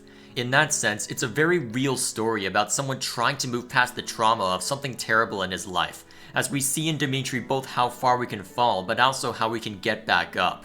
It's no wonder why Dmitri seems to be so popular when I look at player surveys and forums, as if 3 houses were only comprised of the Blue Lions route, I might have more lingering questions than I would like about the world, but the character journey alone would have been worth it. More to the point, it's a journey that makes it amusing to talk to people who played the Golden Deer House first and then immediately jumped into the Blue Lions route. To paraphrase a friend of mine who did that, at least for the Golden Deer route, everything is a meme, but the Blue Lions route is just depressing.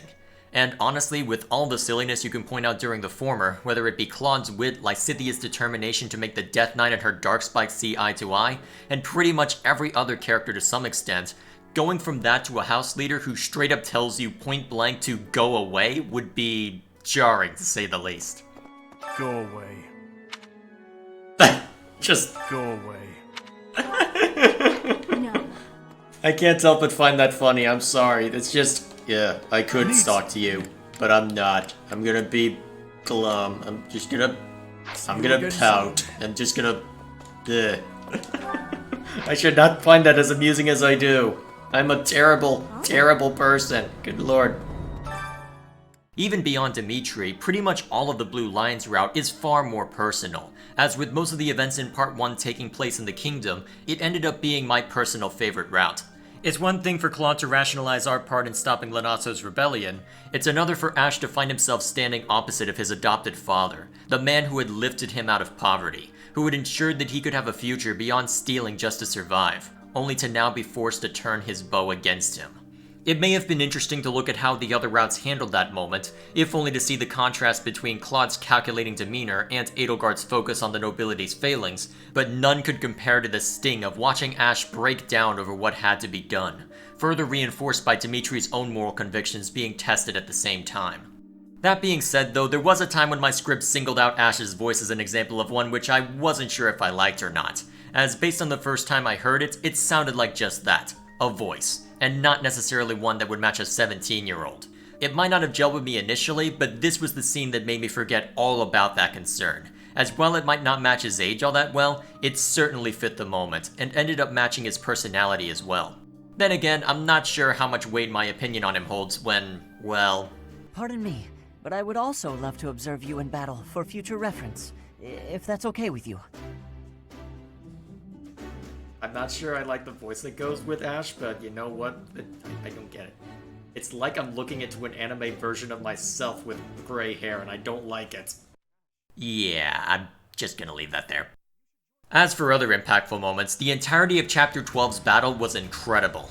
Going into it the first time, after having just seen Dmitri lose himself in his desire for revenge, I had already thrown 2.5 hours at the game that night, and, well... Okay, screw it, we're moving on! Little did I know that I was in for a flurry of emotion within the next 3 hours, because holy crap did they not hold back. Right as you get into combat, you're greeted with a unique piece of music that perfectly captures the gravity of the situation. The track conveys so much urgency and tension as you think of what's transpired, either as you desperately defend the monastery against an insurmountable force, or reach a point of no return alongside Edelgard. It perfectly conveys the reality that, no matter how this ends, nothing is going to be the same again. And yet, even with that conveyed, what makes the track go from good to great is when the cello comes in.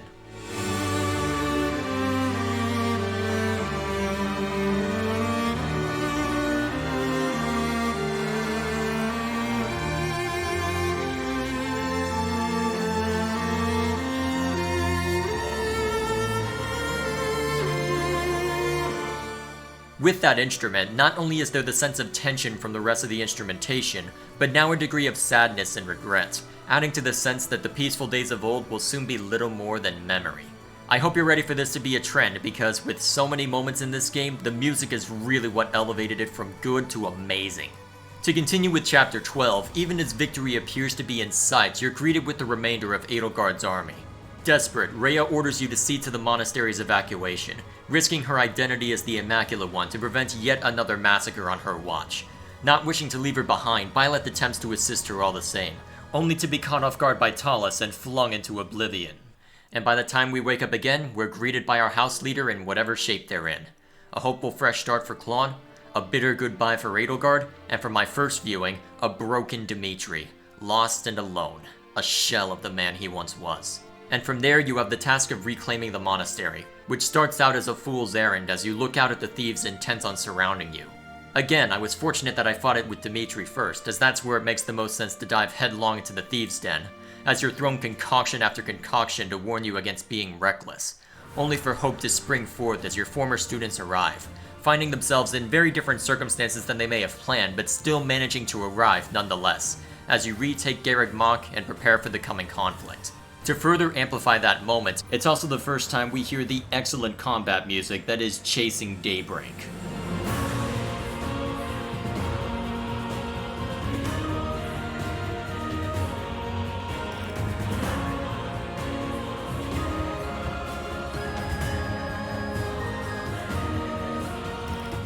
honestly, between this theme and Fodlan Winds, there were so many times I caught myself humming along to the music that you could make a 10-minute montage out of it. To be fair, it is a little annoying that you have to unknowingly plan for Chapter 13's battle, given you go straight into it after Chapter 12, as when I played it in Maddening Mode, I'm not sure how far I would have gotten if Lawrence didn't have the Spear of Assault equipped, but at least it's still doable on hard mode. What makes all of this work is that there's never a point where anyone breaks character, never a point where someone's reaction to events doesn't line up with what we've learned about them. The game manages to juggle all of these different characters and remains consistent enough with them to where we can lose ourselves in the moment, to where we can spend all the time in the world just recollecting on the emotional impact of the events themselves. At least until we wake up and realize Divine Pulse really should have been used to keep Byleth from being cast into oblivion, but I think I've repeated that point enough already. When it comes to the final battles, I've indirectly spoken about the ones at Ferdiad and Denbar, with both of them being tough struggles in which I ran out of or nearly ran out of ranged healing respectively, with plenty of emotional weight thrown behind them due to the circumstances.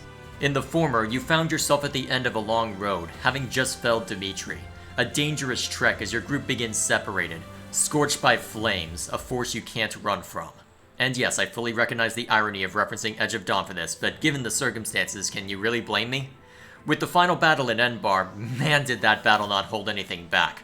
Between the inescapable range of Edelgard's insanity, the long-range death you have to reckon with on all sides, the toughest of the demonic beasts yet, and so much more besides, it was a grueling fight that was the perfect struggle as we fought our way through and into the palace. What helped the other two battles stand out were, once again, the music that played over them. When facing off against Nemesis, everything surrounding that was a jarring contrast to the church route, with some of it being negative due to the different circumstances not being well explained, but also positive as we see Rhea react to the news of his return out of fear, the second time we ever see her express the emotion, as she hears more about the new army making its way to Garreg Mach. Soon she comes to the conclusion that was presented to the player beforehand, that somehow Nemesis has awakened from deep beneath Shambhala, and is here to take revenge on Seiros and all those who stand with her. Thus, those who slither in the dark employ one last gambit, one last chance to strike out against the surface and the goddess they worship. But what made it further stand out was another jarring introduction.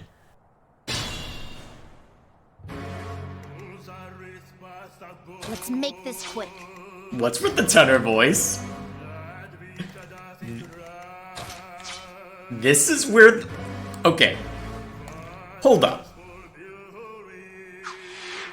What? Shall we?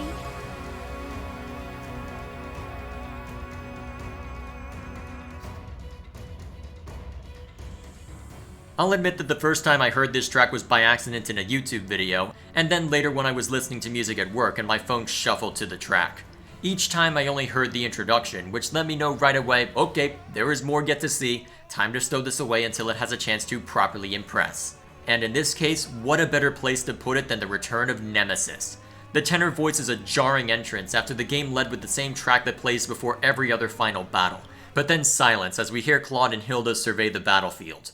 We're given a quick note about the nature of the swamp, the player phase begins, and then immediately our attention is turned, and as the shock dissipates, they go all out with the vocals and percussion, giving the feeling of a hurried march as your army collides with his, and eventually for when you face off against Nemesis himself. I'll admit that the battle itself was a little underwhelming, as after growing used to fighting monsters and then having New Game Plus on top of that, it took some of the impact out of it. But apparently when you've got a track called God-Shattering Star that's able to live up to its title, I suppose in the end that's all you need. As for the church route, the music that plays during the final battle is my personal favorite. Granted, I like the reprise of Edge of Dawn that Apex of the World uses, and really like the epic feel from God-Shattering Star, but what makes this one stand out is the fact that it's unconventionally somber. Having just saved Rhea after so long, and having just seemingly ended the threat which had orchestrated the war, our brief reprieve as we look to the future is interrupted as Rhea's strength fails, a fact that leads Seteth to conclude that the only solution is to kill the very person we had once saved. As a result, the music reflects the somber reality with not just a reprise of Edge of Dawn, but also the Song of the Nabateans, the song that Sothis had once sung to Rhea, now serving as her last farewell.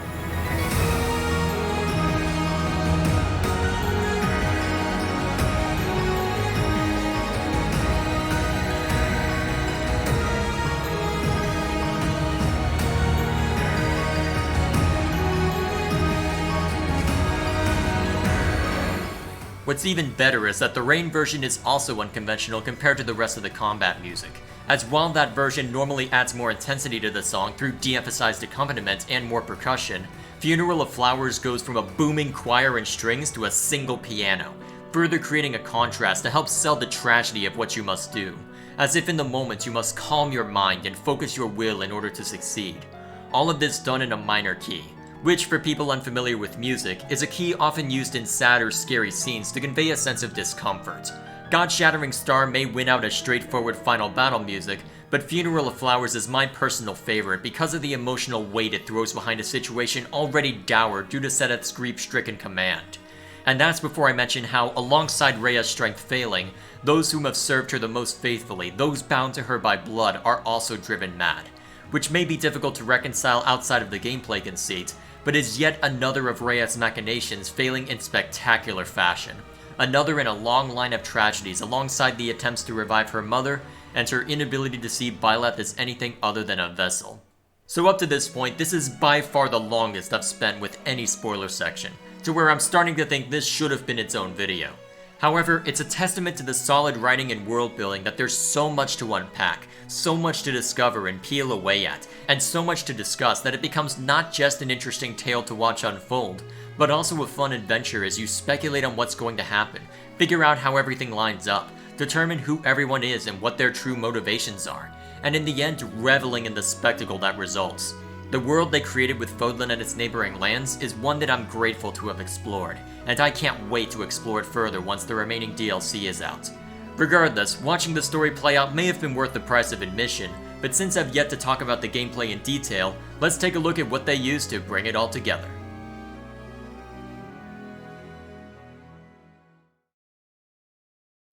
The gameplay is broken up into two components, the traditional turn-based combat and the time you spend in the monastery. Where the monastery is concerned, your time will mostly be spent exploring the place, which will involve interacting with everyone there and doing various activities.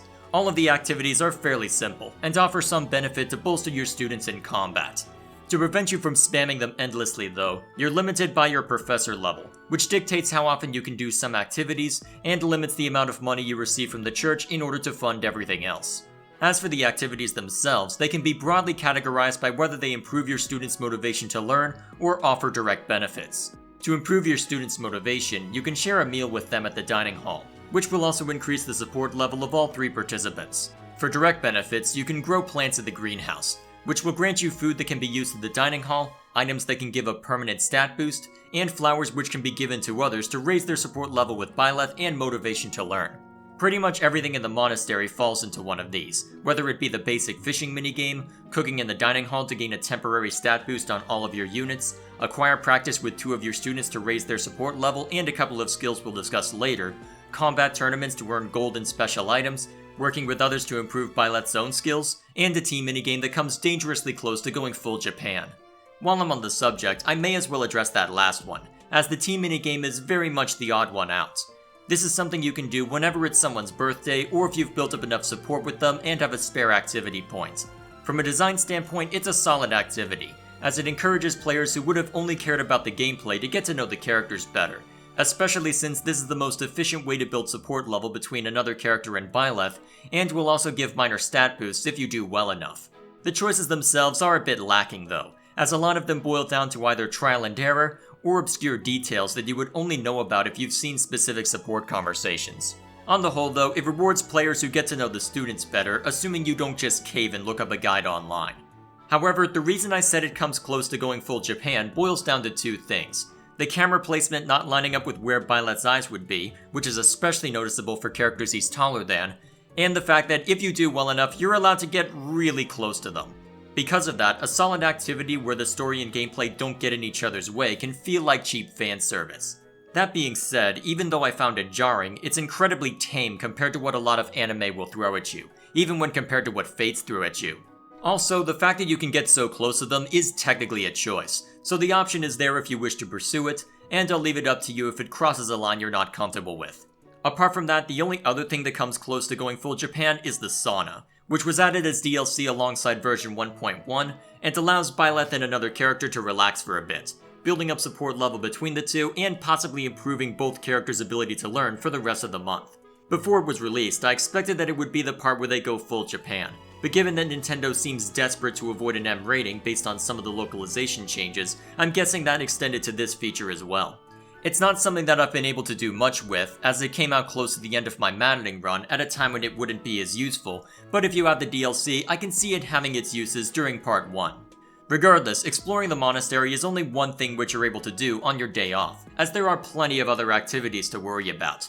If you so choose, you can rest to build up everyone's motivation by a flat amount, set up a seminar to improve your unit's skill and motivation to learn, or engage in auxiliary battles, some of which may be associated with a side quest you were given in the monastery, others which are side stories called paralogs that focus on one or two characters.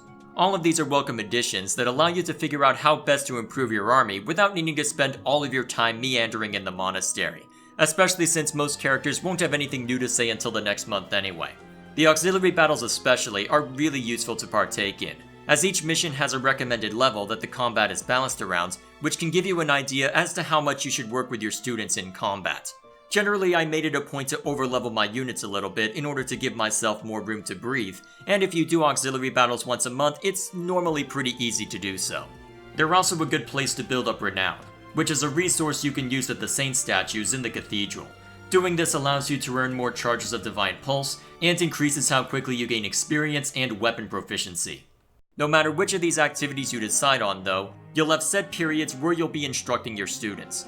This is where both the motivation to learn and the skills I've hinted at come into play, as the former dictates how much time you can spend with a given student, and the latter determines how effective a character is at various weapons and magic, as well as how effective they are at other tasks like horseback riding or carrying themselves in heavy armor. Based on your professor level, you can see to a small number of students directly, which will allow you to focus on skills they may not otherwise be working on, and build support between them and Byleth at the same time. You can also send 2 students to work on a group task, which will improve one of their skills, build up support level between them, and grant you some smithing materials to repair or improve your weapons. Finally, your students can focus on 1 or 2 skills on their own time, meaning even if you don't actively work with them, they will continue to improve. What makes this a welcome addition is that regardless of their strengths and weaknesses, you can set them up to be pretty much whatever you want, as everyone starts out with at least E proficiency in everything, meaning you can hand any kind of training weapon to anyone and they'll be able to use it. They might not be great with it, but it means you can take pretty much any character and make them fill whatever role you want. Badass swordsman who really wants to cultivate the skill? Too bad, learn enough magic to where you can call down the thunder in a pinch. Skinny dude focused on archery? Give him an axe in case someone wants to shake his hand with the pointy end of a spear. Or if we really want to be cheeky, let's give him a hand axe just in case he takes out one guy and another comes up to return the favor. I mean, you'll be able to counterattack in melee range once you get the C rank in the bow skill, but since it's still Chapter 5, why not give the scrawny archer a hand axe? Your students will have their strengths and weaknesses, but wherever these 3 stars appear, you can work with them directly to make them proficient at a skill, allowing them to excel in a place they wouldn't have thought to explore otherwise, with anything they ask you to work on being saved as a quick option when determining their goals later. What's more is that customization doesn't just extend to weapons, but also to classes, as you can spec pretty much any character into virtually any class you want so long as they meet the level requirement and get close enough to the skill requirement for your comfort. On that note, I've gotten away with taking the 70% chance before, but since you'll need to spend gold on a seal matching the class rank, you might want to wait until you've got at least an 80 or 90% chance. There are a few gender-locked options, as Pegasus Knights in the Gremory class are reserved for female units, while the Dark Magic and War Master classes are reserved for male units, but I personally don't mind those restrictions. From a gameplay standpoint, it's an intuitive way to distinguish between different mage classes and helps keep them from being too broken, a fact we'll discuss later. That covers everything you can do in the monastery sections, and if I'm honest, I'm really torn on how to critique it. I've already discussed how it can work from a story perspective, and for allowing us more time with the characters, I greatly appreciate it. In terms of gameplay though, it can be a chore to put it lightly. To demonstrate this, I went through the footage from my second Black Eagle run to see where my time was being spent. If you've been listening to this as a podcast, I've got the numbers up on screen now, and the fact that exploration accounts for almost as much time as you spend in the main story battles should tell you all you need to know about how time-consuming it is. And unfortunately, because it's a part of the game with far more downtime, as a result of needing to run everywhere and or wait for loading screens, it may only account for a fourth of my time with the game, but it honestly felt like half of it. And nowhere is that more apparent than with the fishing minigame, which accounted for 3 of those 15 hours all on its own, and is the reason why I decided to figure this out in the first place. 3 hours spread over the course of mainly part 1, explicitly focused on hitting A while overdramatic drums play in the background.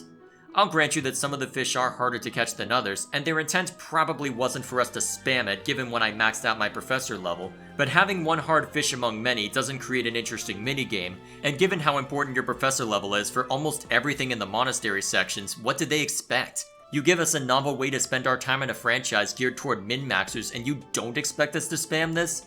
You even added in a way for us to use our excess fish with the DLC, namely by exchanging them for smithing materials by feeding the cats and dogs you see around the monastery. To be fair though, it's actually kinda cute to see Byleth smile for once, but if you knew we were gonna spend all this time with the fishing minigame, then why not rebalance it so it's not a repetitive time sink? I'm the kind of guy who will spend hours doing the same thing over and over, as my time spent with Diablo-style games can attest to. But to justify that, I need to know that I'll have fun while doing it, or at least get a solid reward from it.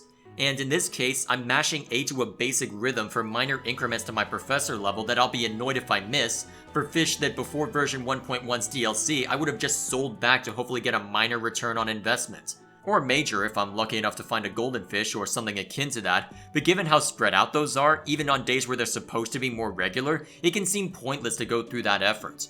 For now though, I may as well go over the time I spent elsewhere.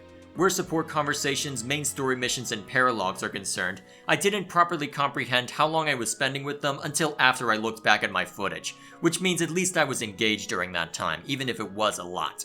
As for instruction time, I'm not surprised by the time I spent with it, as it's a fairly straightforward part of the game and offers a neat way to work on our students' skills without being too burdensome. As for auxiliary battles, it's tempting to complain about how long I spent with them, especially given what I have to say about the map design later, but given that I also actively chose to overlevel myself a bit, the only thing I can complain about there is myself, especially since I would sometimes choose to do auxiliary battles twice in the same month instead of just once. And for all that I can complain about how time-consuming some of the tasks were, that's something I have to acknowledge, as you're free to skip as much or as little of the monastery section as you want. In fact, since I was over the level requirements for the final battles in both my Golden Deer and Second Black Eagle runs, I decided to skip the entire last month just to see if I could pull it off, which ended up working out in the end. I can't speak to how effective you'll be if you do this long term, as I question the AI's judgment when it comes to the skill rank on students you recruit, but the option is there if you ever want to take it. Speaking of which, have I mentioned that you can recruit people yet? Because that's another reason why I'm making a big deal out of the fishing minigame and the professor level, so that you have the time and resources to convince people from outside your house to join you. Pretty much all of the non-students can be recruited without issue, as there's only a basic level requirement to meet, but students from other houses will need a little more convincing. Normally the easiest way to recruit them is to get the B rank conversation between Byleth and the student, at which point it's a dice roll as to when they'll join you.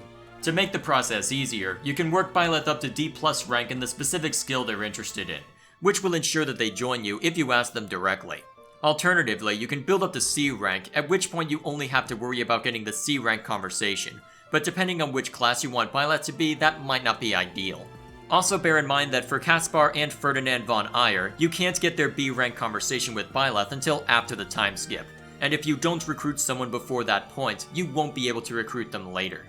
Generally though, it's not something you should worry about for your first playthrough, as the time required to recruit the students will pull time away from the students you currently have, and for your first run of the game, I think you'll get more out of it if you focus on the core group you start with, plus any non-students who can join you. It is possible to recruit everyone available on a single run, but doing so can be resource intensive if you're not in New Game Plus. The easiest way is to engage in either gift spamming or burning activity points, but you can also ask them for assistance in combat. They won't gain experience or skill points, but any action they take on their own will build up support between them and Byleth, independent of the normal way support is built up during combat. And if you don't want them taking away experience from the rest of the group, you can set them as an adjutant to Byleth, which will mean they follow Byleth and gain support with him. By doing that, I ended up making Byleth rather dangerous at the expense of my other units during my Black Eagle runs, so if you decide to ignore my warning, bear in mind that it's doable but not advisable for your first run. Regardless, if I were to summarize the monastery part of the gameplay, I would call it ambitious. It tries to find every possible way to keep you engaged by giving you a large hub area to explore, ensuring that everyone has something to say, and by throwing in all sorts of activities on top of that. However, that ambition ends up being the monastery section's greatest drawback, as at best you can describe it as too much of a good thing. From a design standpoint, I understand the purpose it's trying to serve, namely as a means to break up the main story missions and provide us an opportunity to take in the current circumstances within the story. However, because of just how much time you can spend without ever considering that main story, whether it be auxiliary battles, paralogs, the fishing minigame, and so on, the Monastery section can become very tedious, and in the process lead the pacing to slow down considerably. I appreciate what they were aiming to accomplish, and it mostly works from a story perspective, but if this feature is to return in some form with the next game, I would prefer that it were scaled back a little bit. Because if your hub area is so massive that you need fast travel points just to traverse it, I think you might have gone a little overboard. So after endlessly dancing around the subject, it's finally time to talk about the combat.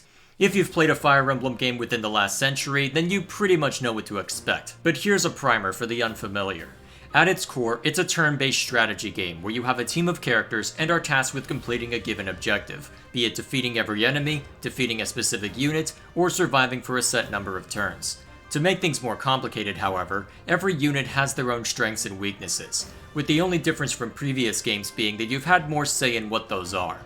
Beyond minding their health, however, you also have to manage their equipment, as weapons will eventually break with repeated use and will need to be repaired by the blacksmith or replaced outright. Along with keeping your weapons in good shape, you also have to consider which ones to bring into battle, as there are substantial differences between each weapon type.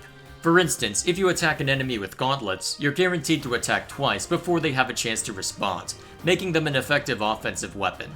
They aren't as useful when the enemy attacks first, but their lighter weight will mean you're less likely to be attacked twice in return. As for traditional weapons, you have axes which hit like a truck but generally aren't as accurate or quick, swords being the inverse, favoring speed and accuracy, while lances offer a healthy medium. The weapons you use will be dictated in part by the classes you wish to work towards, such as axes and gauntlets for a War Master, or swordplay and magic for a Mortal Savant. But even then, it's possible to use unconventional weapon combinations if you so desire. For instance, Byleth may start out as a swordsman, but is also surprisingly effective when given gauntlets, as even if he isn't as quick as his opponent, he can do enough damage to where the opponent's speed doesn't become an issue. On top of the variation within a weapon type, you also have variation within a weapon type, with weapons that are either lighter or do more damage, as well as special weapons that can do magic damage, can attack at a longer range, have a higher chance to critically hit, or can only be used by a certain character.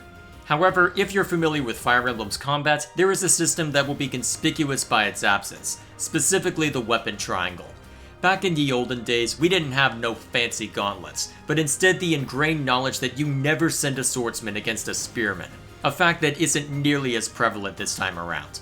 To some extent, it makes sense for it not to be included, as the ability to pick up literally any weapon we want could allow us to always control the weapon triangle.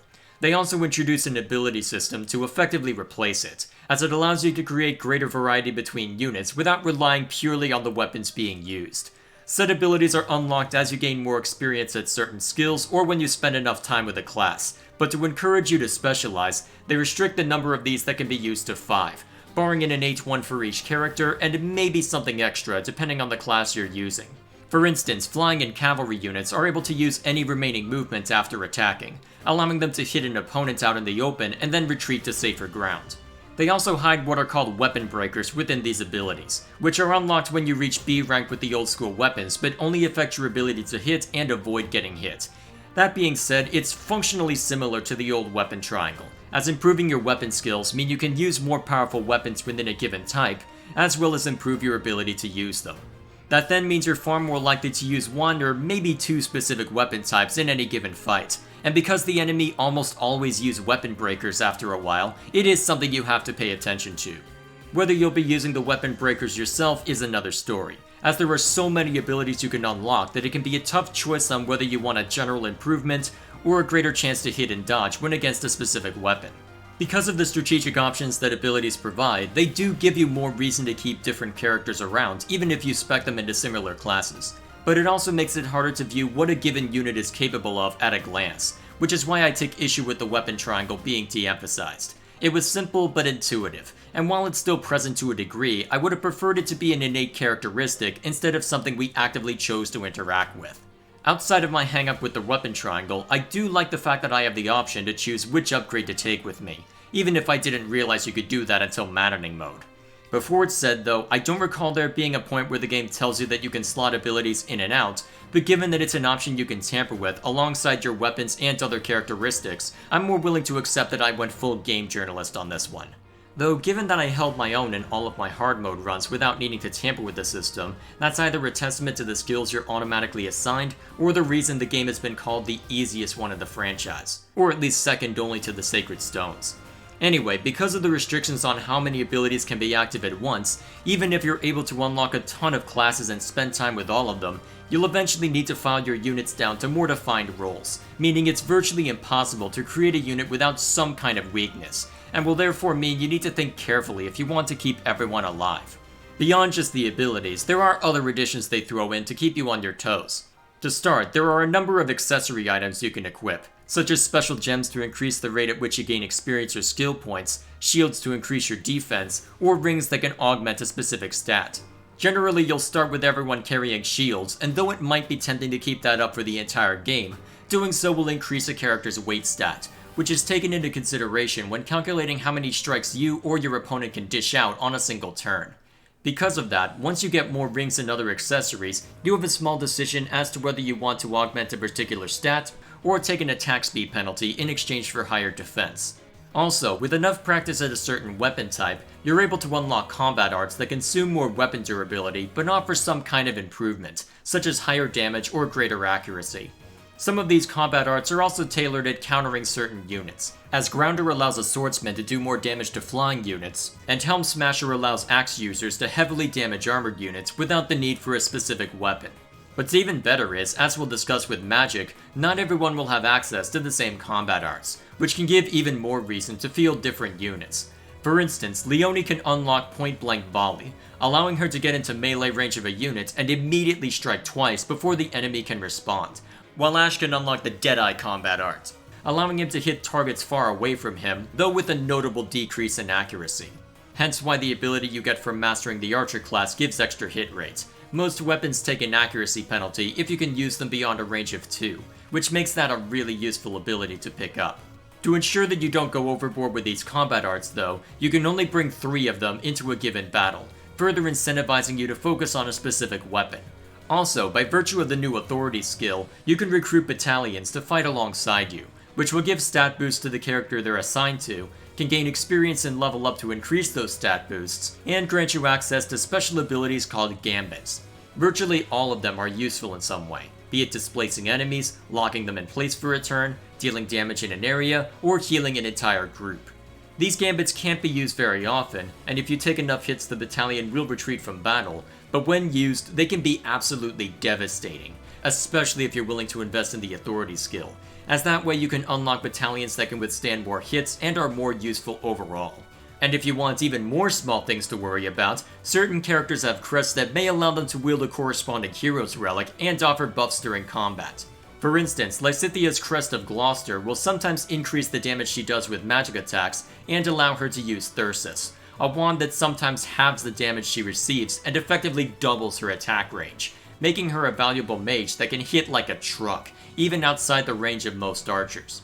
Some crests are more situational to an extent that you may forget they exist or only know about them because of a hero's relic, but given that not every character has one, it's probably for the best that they aren't all powerhouses. But the biggest change thus far are the monsters, which are introduced near the middle of Part 1 and represent a major threat that needs to be dealt with. To start, they take up 4 squares instead of 1, by virtue of their sheer size. Also, some of them move very quickly, meaning you need to draw their attention to a specific unit by using their battalion's gambit. Also, all of them have a range of 2, meaning most magic users will struggle to stay alive against them unless they have a spell with a range of 3, which usually don't have a lot of uses. Also, these diamonds over here represent the number of times you need to deplete their health bar before you can actually kill them, meaning the listed health isn't just the listed health anymore. Also, they get more powerful the more times you knock them to 0, because apparently all we needed was for them to get even deadlier as you keep swinging at them. Thankfully, they aren't insurmountable, as most of them have a weapon type they're weak to, and if you hit the same square, either with a weapon they're weak to, or with 2 characters wielding something else, they won't retaliate the next time you swing at them. More importantly, if you can remove that armor on all 4 squares, you can run rampage against them without fear of retaliation for the rest of the turn, and aren't stuck fighting against them at half damage, and keep your chance to critically hit if that got taken away as well. Side note on that point, I do recommend you try and destroy their entire armor whenever possible, as that's one of the few ways you have to earn smithing materials to repair your hero's relics, i.e. the stuff you really don't want breaking on you. Regardless, these things are incredibly dangerous, and force you to use very different strategies than with standard enemies in order to survive. Between all of these little details, there are a ton of decisions to make as you're playing the game, whether it be unit position, properly accounting for the enemy's unit composition, any attempts to complete side objectives like opening chests or preventing units from escaping, and so on. What makes it work though is not just that these decisions are possible, but also that the game encourages you to think carefully and consider each of these actions through the user interface and the information given to you. Pretty much everything you could ever hope for to help you make a decision is here, be it seeing where an enemy is planning to strike next, allowing you to toggle a range where any enemy can strike, allowing you to select a specific enemy to see what their range is, and so on and so forth. There are some usability issues, such as accounting for units off screen that can still hit you due to high movement or long range attacks, but even then, you can change the camera angle with the right analog to help get around that. And even if there's a ton of red on the field from turning on one too many range indicators, this crossover here can tell you that their range is outlined in red, allowing you to better see what you're actually accounting for. Given how small said cross is compared to everything else, it took me a while to recognize it, but at least there is some help to differentiate the unit ranges you're keeping an eye on. So now that I've spent all this time explaining what's in the game, is it challenging enough to hold one's attention? Well, for my part, I can't speak to normal difficulty, as I played hard mode for most of my runs, followed by a single maddening run. Based on that, I found hard mode to be about the right difficulty, as while it was far too easy in part 1, once you get to part 2 and are dealing with more monsters and elite units, I did find myself being challenged. The reason for this comes down to the game balance, which I can't decide if I love or hate. It seems like without the weapon triangle being as prevalent, they added more emphasis to class differences, leading to an everything is overpowered system with clear weaknesses that can be exploited. Armored units are now nigh unkillable with anything other than overleveled units, magic, or dedicated weapons and combat arts, which might sound like a lot, but only accounts for half the units you'll run into. Magic has gone from a light, dark, and anima triangle to the faith and reason skills, with faith offering healing, utility, and some damage, while reason offers the heavy hitters. What this doesn't get across, however, is that magic is borderline overpowered. First off, there's no tomes you need to buy or eventually replace. Instead, each character can only unlock certain spells and only have a certain number of charges for each of them per battle, which does add some welcome variety between characters, but also means there's very little stopping you from spamming magic at every opportunity. The only time it ever became an issue was at the very beginning of the game when your ability to heal is extremely limited. But even in that case, you get enough healing items to start with that you can get past it relatively easily. Going back to direct combat, magic attacks also seemingly ignore terrain, meaning all those forests you're taking shelter in might be helpful against martial weapons but won't do anything to stop their magic. Though to be fair, with how dangerous the assassin class is, I suppose we could use a way to counterbalance their high evade chance, if only by giving us an overpowered way to kill them. And that's before you mention the fact that if you spec into any class that uses magic, all you need is D level in the faith skill and suddenly, you're a healer now. Granted, most people can't do ranged or AoE healing without a gambit, but that kind of versatility makes mages even more useful than before, because not only can they dish out damage like there's no tomorrow, they can also help heal the guy who stood in the way of their target. To compensate, however, mages tend to be glass cannons with very little defense of their own, and to make things even trickier, archers can now attack at a range of 3, with bow knights able to attack from a range of 4, and that's before you throw longbows and combat arts into the mix. That then means even if a mage is camped out in a forest, they won't have high enough evade or defense to shrug off the volley of arrows an archer can throw out, a volley they can unleash without ever risking their own safety. And as mentioned before, your archers can counterattack at melee range if you so desire, so even if someone walks up to them, your only concern is whether their own low defense will cause their demise, not their ability to fight back. Between these two, you've got Pegasus Knights, which due to the increased strength of archers and magic are pretty much in the same place they always were, generally relying on dodge chance to avoid martial weapons, very vulnerable to bows, but very resistant to magic. Which meant in all of my hard mode runs I dragged Ingrid out as my dedicated mage killer, because unless they've got some really powerful late game magic, even that doesn't necessarily do anything to her, all the while it only takes a javelin or short spear to knock most mages to 0. And in the meantime, the martial classes and Wyvern Riders are where they always were, with the only major difference being the increased focus on stat differences versus the weapon triangle. So after saying all of that out loud, I think I understand why I had mixed feelings on the game balance. On one hand, when the game is utilizing the class balance to its fullest, it can be a lot of fun to figure out how best to proceed, as it effectively becomes a puzzle you have to figure out in order to keep everyone alive. On the other hand, the class balance doesn't really kick into high gear until Part 2, which is likely why I found Part 1 to be so easy. Instead of the difficulty curve being an actual curve, it's more akin to a series of plateaus which you eventually grow used to, up until something new is introduced and the difficulty jumps along with it. You start off with one plateau where your main strategy is to overwhelm the enemy with a tightly clumped group of units, and at that point everyone is either a noble, commoner, or some basic specialization. Then when your units start hitting level 10, you and your enemies gain access to actual class variety. Though some have called Chapter 5 story battle tedious as a result of the spiral pathway to your main objective, part of that perceived tedium is a result of there being more archers, reinforcements that hit you from behind, and actual armored units you have to account for.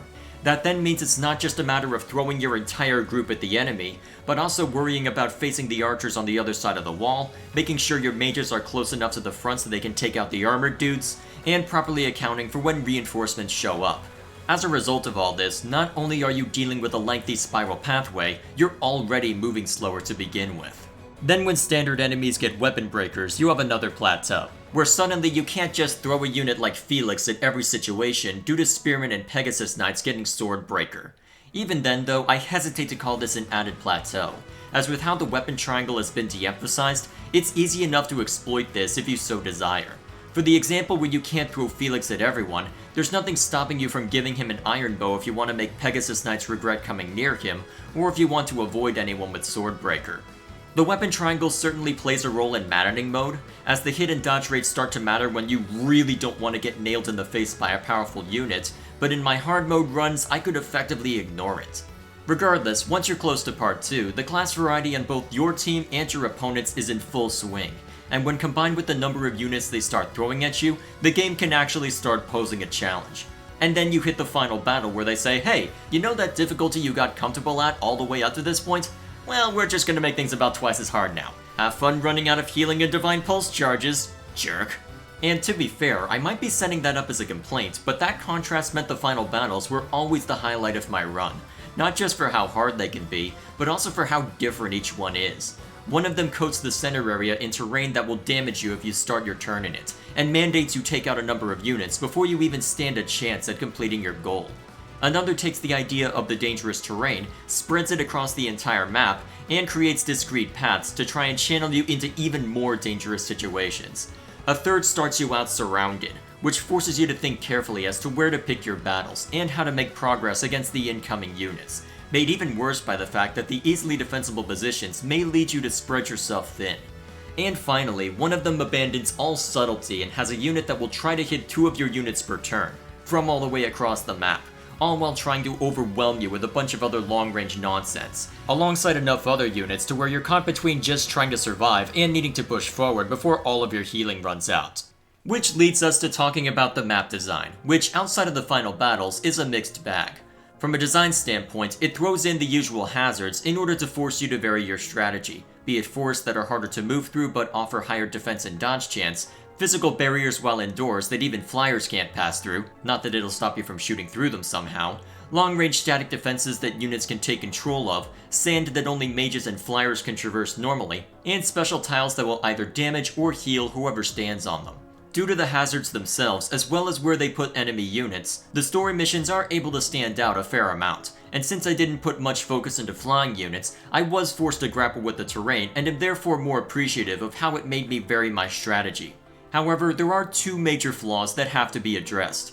First of all, most of the maps tend to rely on a lot of open areas, even when you're indoors, meaning it's a lot easier for flyers to stand out and be more useful. This has led a lot of people to claim Wyvern Riders are stronger than they should be, as they tend to be more durable than Pegasus Knights while having the movements of a flyer. Sure, they have the weakness to archers alongside Pegasus Knights, but even then, when you're able to dismount to temporarily avoid that penalty, that may not necessarily be enough of a concern to balance them out. To some extent, I think their perceived strength is because the people that can easily be set up as Wyvern Riders are already strong characters, but regardless of why they appear stronger, there's still the issue of indoor and outdoor maps being functionally identical, at least more than they should be. Second, the map variety itself is really lacking by virtue of what I just mentioned. The music and appearance are able to visually distinguish them well enough, but even then, that can end up being ruined when the maps are repeated. There's no repeated maps between story missions, at least within a given route, but the auxiliary battles and paralogs happily repeat between both each other and the story missions. In fact, 2 of the paralogs have the sons of their respective houses come home to deal with bandits, and though the nature of the battles are fairly different, the map is the same despite them technically being different territories within the kingdom. In fact, it's a map layout that you'll see a lot in the auxiliary battles, and is even used for a third paralog that's exclusive to the Blue Lions run.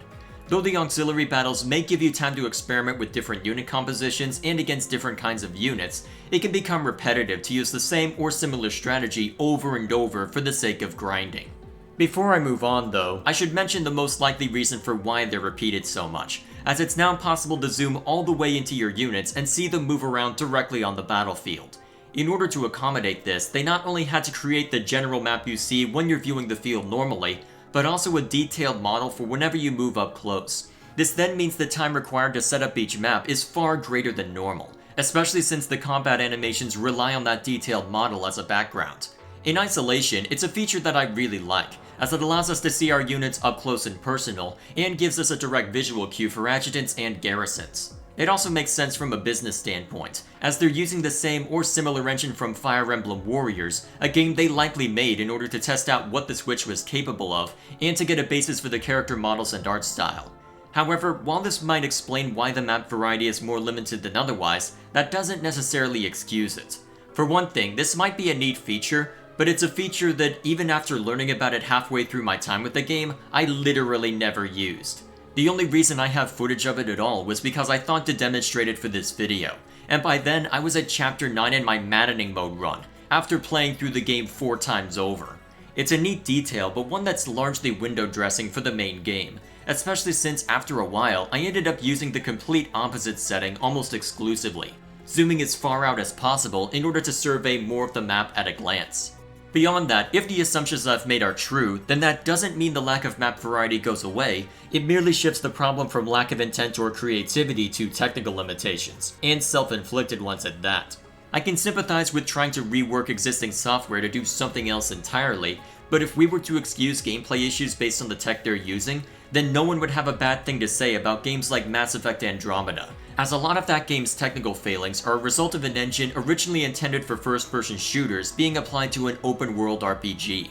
In both cases, it doesn't make the problems go away, it just means they should have either started at a different place or been given more time to build out the technology for what they were doing.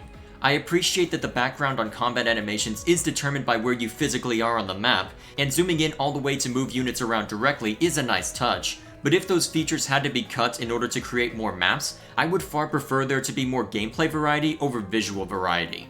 The former would help keep the game from getting stale and give more reason to play through multiple times, while the latter you eventually grow used to, regardless of where the bar is set.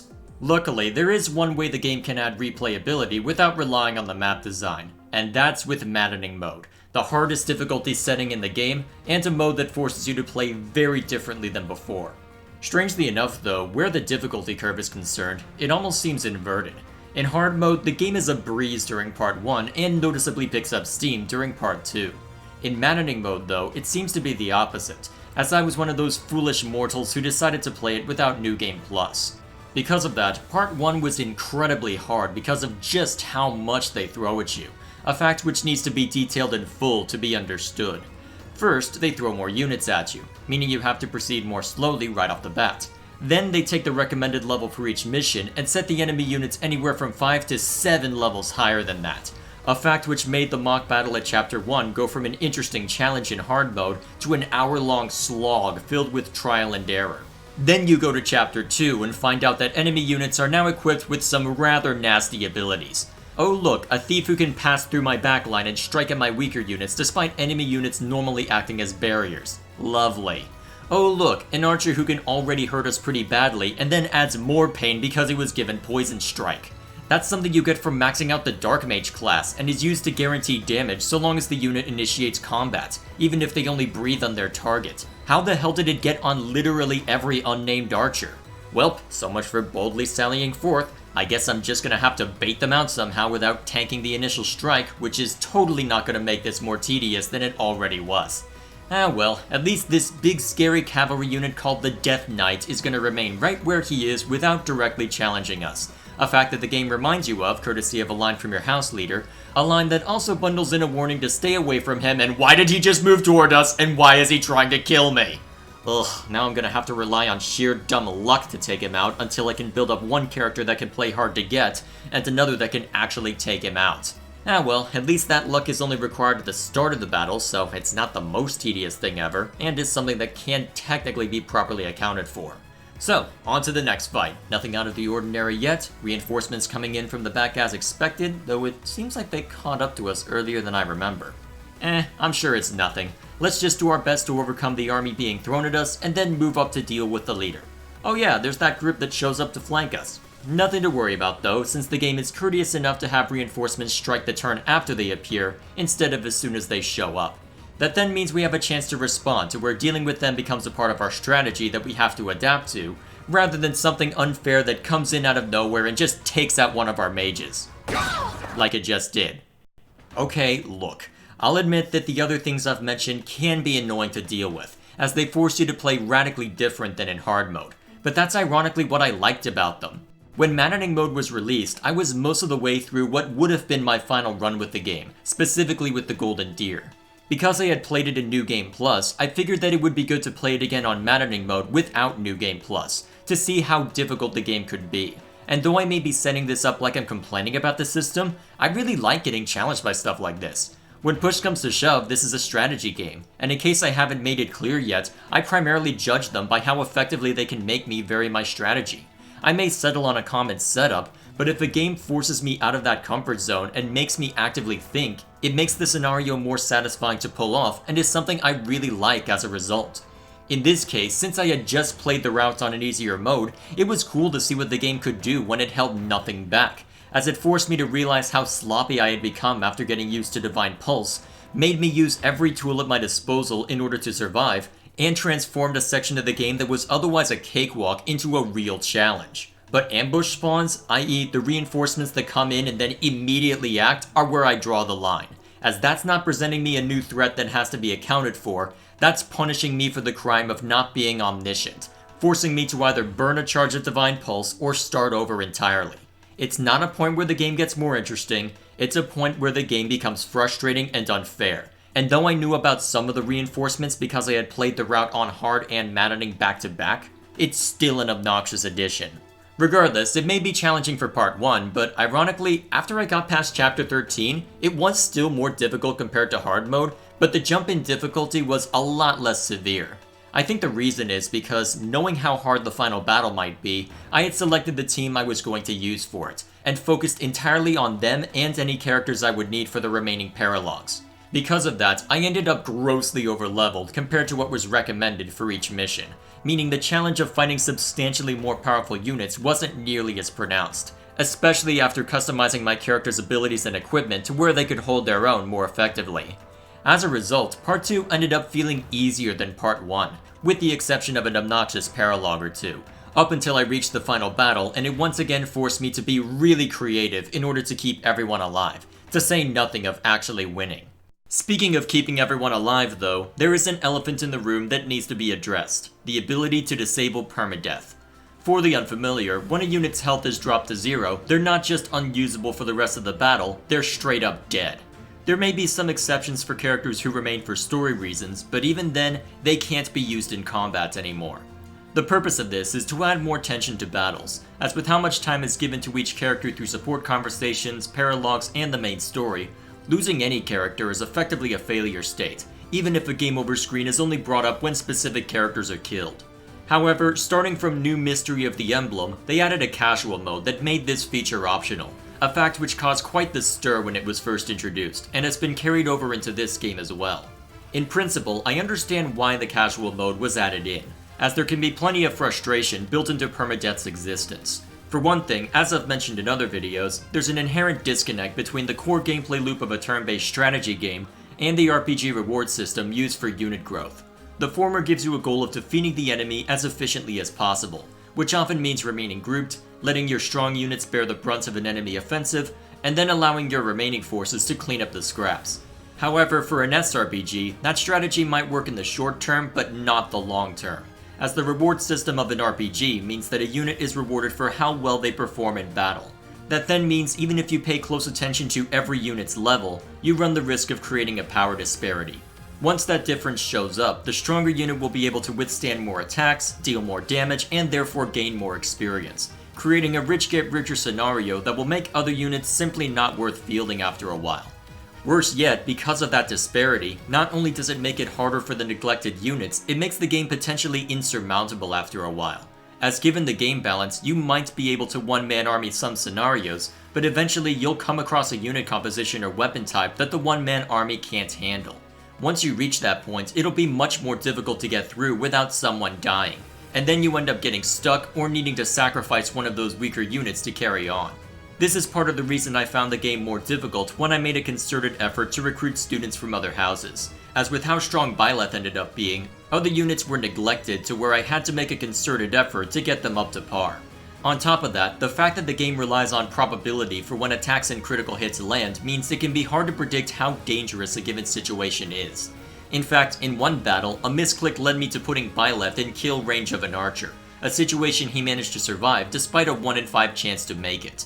Ironically though, I would have been happier had I lost at that point, as that mistake occurred near the beginning of the battle. Compare that to later on, when a 1 in 25 chance to critically hit led an archer to one-shot Mercedes. Losing a battle due to that rare of a circumstance is never a good feeling, regardless of any arguments you can make about how she shouldn't have been in range of that archer, how I should have drawn him out further so that Felix and Dmitri could have guaranteed he went down before he had that chance to strike, and so on and so forth. Beyond that, whenever you level up, the stats a character receives are determined by a % chance for each one in the back end, which can mean even if you do everything exactly the same between one run and another, you can end up with a varying degree of power for a given unit. For instance, in my Maddening run, I set Lysithea up as a mage as I had done previously to great success. But even beyond the increased difficulty of Maddening Mode, she was having trouble due to rolling really badly on her stat increases. What's more is that I had spec'd another character called Ignatz into a mage as well, as I was unhappy with the amount of damage he was putting out with bows, and wanted to ensure he could at least do some light healing, even if his damage wouldn't be comparable to Lysithea. Even with that, however, I didn't have high expectations, as Ignatz isn't looked kindly upon as a unit, with Claude and Leone surpassing him in archery, Byleth surpassing him in swordplay, and Lysithea surpassing him in magic. To be fair though, comparing anyone's magic to Lysithea normally ends with her on top due to the spells she receives and the Crest of Gloucester allowing her to hit harder than most, a fact that led me to interchangeably refer to her as the Avatar of Death. And yet, because of some good stat rolls, Ignatz was able to equal Lysithea's magical strength and surpass her in defense and speed through all of Part 1, allowing him to not only hurt people, but also occasionally hit twice and more effectively handle whatever hits were thrown back. As a result of that, and his ability to spec into the Dark Mage class, I could use him as an initial damage dealer due to the Poison Strike ability, meaning he could focus on softening their front line while Lysithea focused on nuking people. So with all of that said, there is plenty of reason for why someone might be scared of permadeath, as it's theoretically possible to end up in a no-win scenario without someone dying. However, now that I've spent time arguing in favor of removing it, allow me the opportunity to state my real opinion.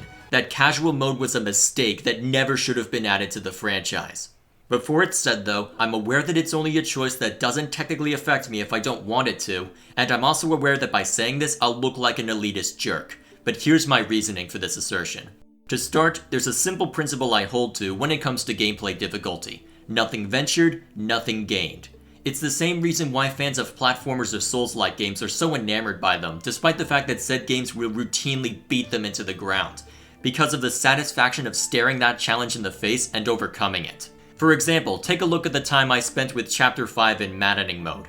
Having triggered virtually everything in the entire battlefield, I was facing the prospect of needing to face an army that both outnumbered me and was comprised of units who were individually stronger than anyone in my group.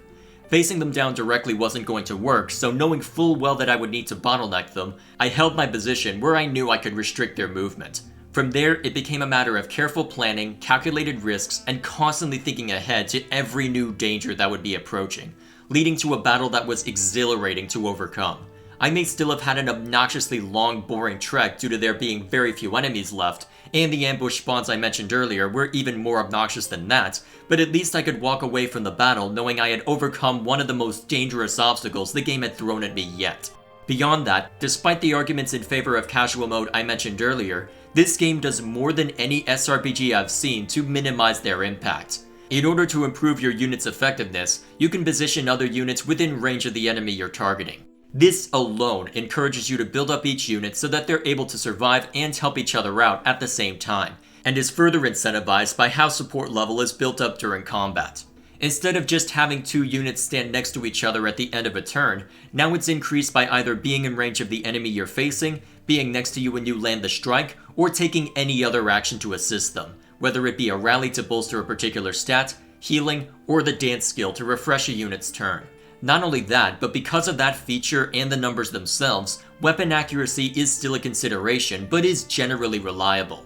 If most of your units had a 60 or 70% chance to hit for the majority of the game in all of the difficulty modes, I'll grant you that probability will make battles more frustrating. But the majority of attacks in this game will reliably hit their target, and for the ones that don't, you can abuse your combat arts to make up the difference, especially since gold and weapon management are seldom an issue. The only attacks that aren't as reliable are gambits, but if that becomes a problem, there's a skill called Authority which you can and should build up to mitigate that. To put it simply, if there was ever a Fire Emblem game which doesn't need casual mode, it's this game because of how easy it is to account for probability, and because of how much easier it is to keep everyone at a useful level. Even for the example I brought up where Lysithea ended up lagging behind, it did create some unexpected variation between my 2 Golden Deer runs, but ended up balancing itself out, with Ignat stepping up when I needed him to. It can be annoying to account for at times, but it's something that even for the hardest difficulty mode is still doable, and isn't something that should keep us from disabling a core element the game is balanced around. And that's without mentioning how, unlike previous Fire Emblem games, you can actually tell which unit is going to be targeted and how much damage will likely be inflicted. Said display might not show critical hit chance, and I don't recall an easy way to view the damage until after you're in range of them, but by the time those limitations start to appear, you'll be familiar with the classes and weapons that are likely to be dangerous, and can take that information into account as you plan ahead. Also, the fact that you can set adjutants to assist a unit that's struggling, or allow that struggling unit to piggyback off a stronger one, means you have even more ways to work on a character's experience, and at no risk to their life. And even if someone does go down, you can turn back the hands of time to fix your mistake, instead of needing to straight up restart the battle, a fact that takes the overwhelming majority of the frustration out of losing a character, and is the best compromise I can think of to bridge the gap between the pure hardcore crowd and a casual audience. Most importantly of all, the battles are designed with the knowledge that you will be trying your hardest to keep everyone alive, that you are investing in these characters and will see them through to the end no matter what. The game then assumes that most, if not all of your characters will make it to the end of the adventure. But without the threat of their demise, where's the tension? Where's the stakes? Where's the excitement as it boils down to a calculated risk and your efforts to mitigate it? It may be frustrating at times, but if the story and characters are the heart of a Fire Emblem game, then the core gameplay balanced around and including permadeath is the soul. I'm okay with there being an option to turn it off in theory, but in practice, knowing how much is lost if that core component is taken away, I can't fathom a situation where it should ever be used. So at the risk of sounding like an elitist, if you don't like permadeath, don't avoid it, power through it. Improve yourself. Learn to take advantage of the situation. Learn to think not just moves ahead, but battles ahead. Face the challenge head on and revel in your triumph when you succeed. You'll inevitably struggle, and you may find it frustrating at times, but I will again repeat, nothing ventured, nothing gained. You might still be able to view the story and enjoy the characters, but I doubt you'll have the same sense of satisfaction and relief to see them make it through, when you haven't had to put in the same effort to keep them around. That being said, if you're looking for an easier way to get into the game, there is a way that you can ease into it without turning permadeath off.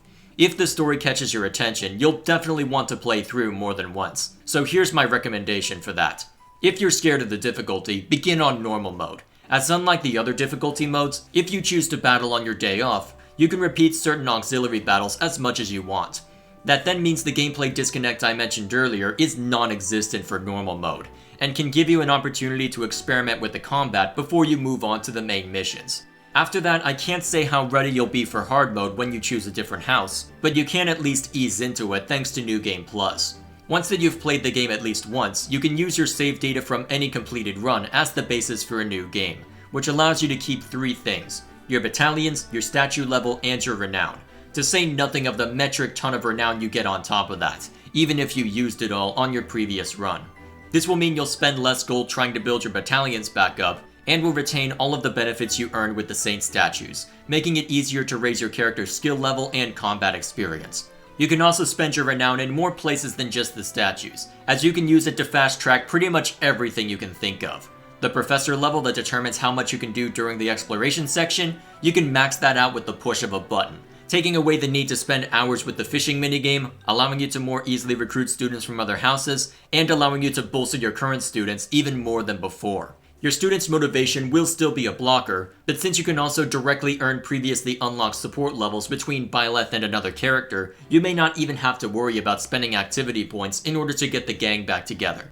And that's without going into all of the other things you can spend it on, such as fast tracking class mastery or directly unlocking skill ranks that a character has previously earned. And honestly, having all of that made a serious difference, as not only could I set more adjutants and do more battling at the start, making it easier to level pretty much everyone, they also give you one-use items that can give any character you want a specific crest, with some of them being unlocked based on your previous routes, with the rest of them unlockable via renown.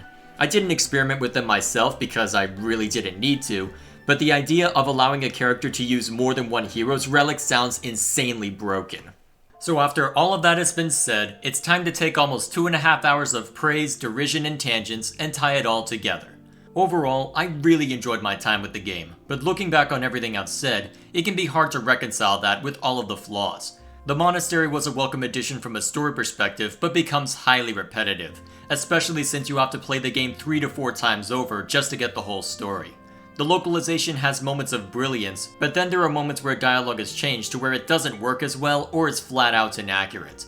And while the technical improvements are welcome, it's harder to appreciate them when they also hamstring the map variety. And yet, I still threw over 300 hours at the game, and when it was released, there was a period of 2 months where the world could have ended and I wouldn't have noticed. Even with all of the issues, there was so much to get engrossed in that it was hard to put down. The combat may have taken its time to become challenging, but once you get to part 2, it becomes varied enough and challenging enough to hold your attention. For every question I could ask about the story and world, there was almost always a satisfying answer, meaning there was always a reason to explore them further. And most importantly of all, the characters carried it from good to amazing. Even for characters I'm not as interested in, not a single one is out of place, the dialogue for all of them is very well written, and there's so many stories to tell with them that it's worth the price of admission just to get to know them. So if I had to describe this game in a phrase, it would be a flawed gem. It's easy to see where the cracks are, but there's also so much to appreciate that it's hard not to admire it. If you're a fan of the franchise and haven't picked it up yet, I absolutely recommend it. And if you've never played a Fire Emblem game before, this is a good place to start. It adds in a lot that wasn't present in previous games, and it will be a time-consuming entry if you get into it.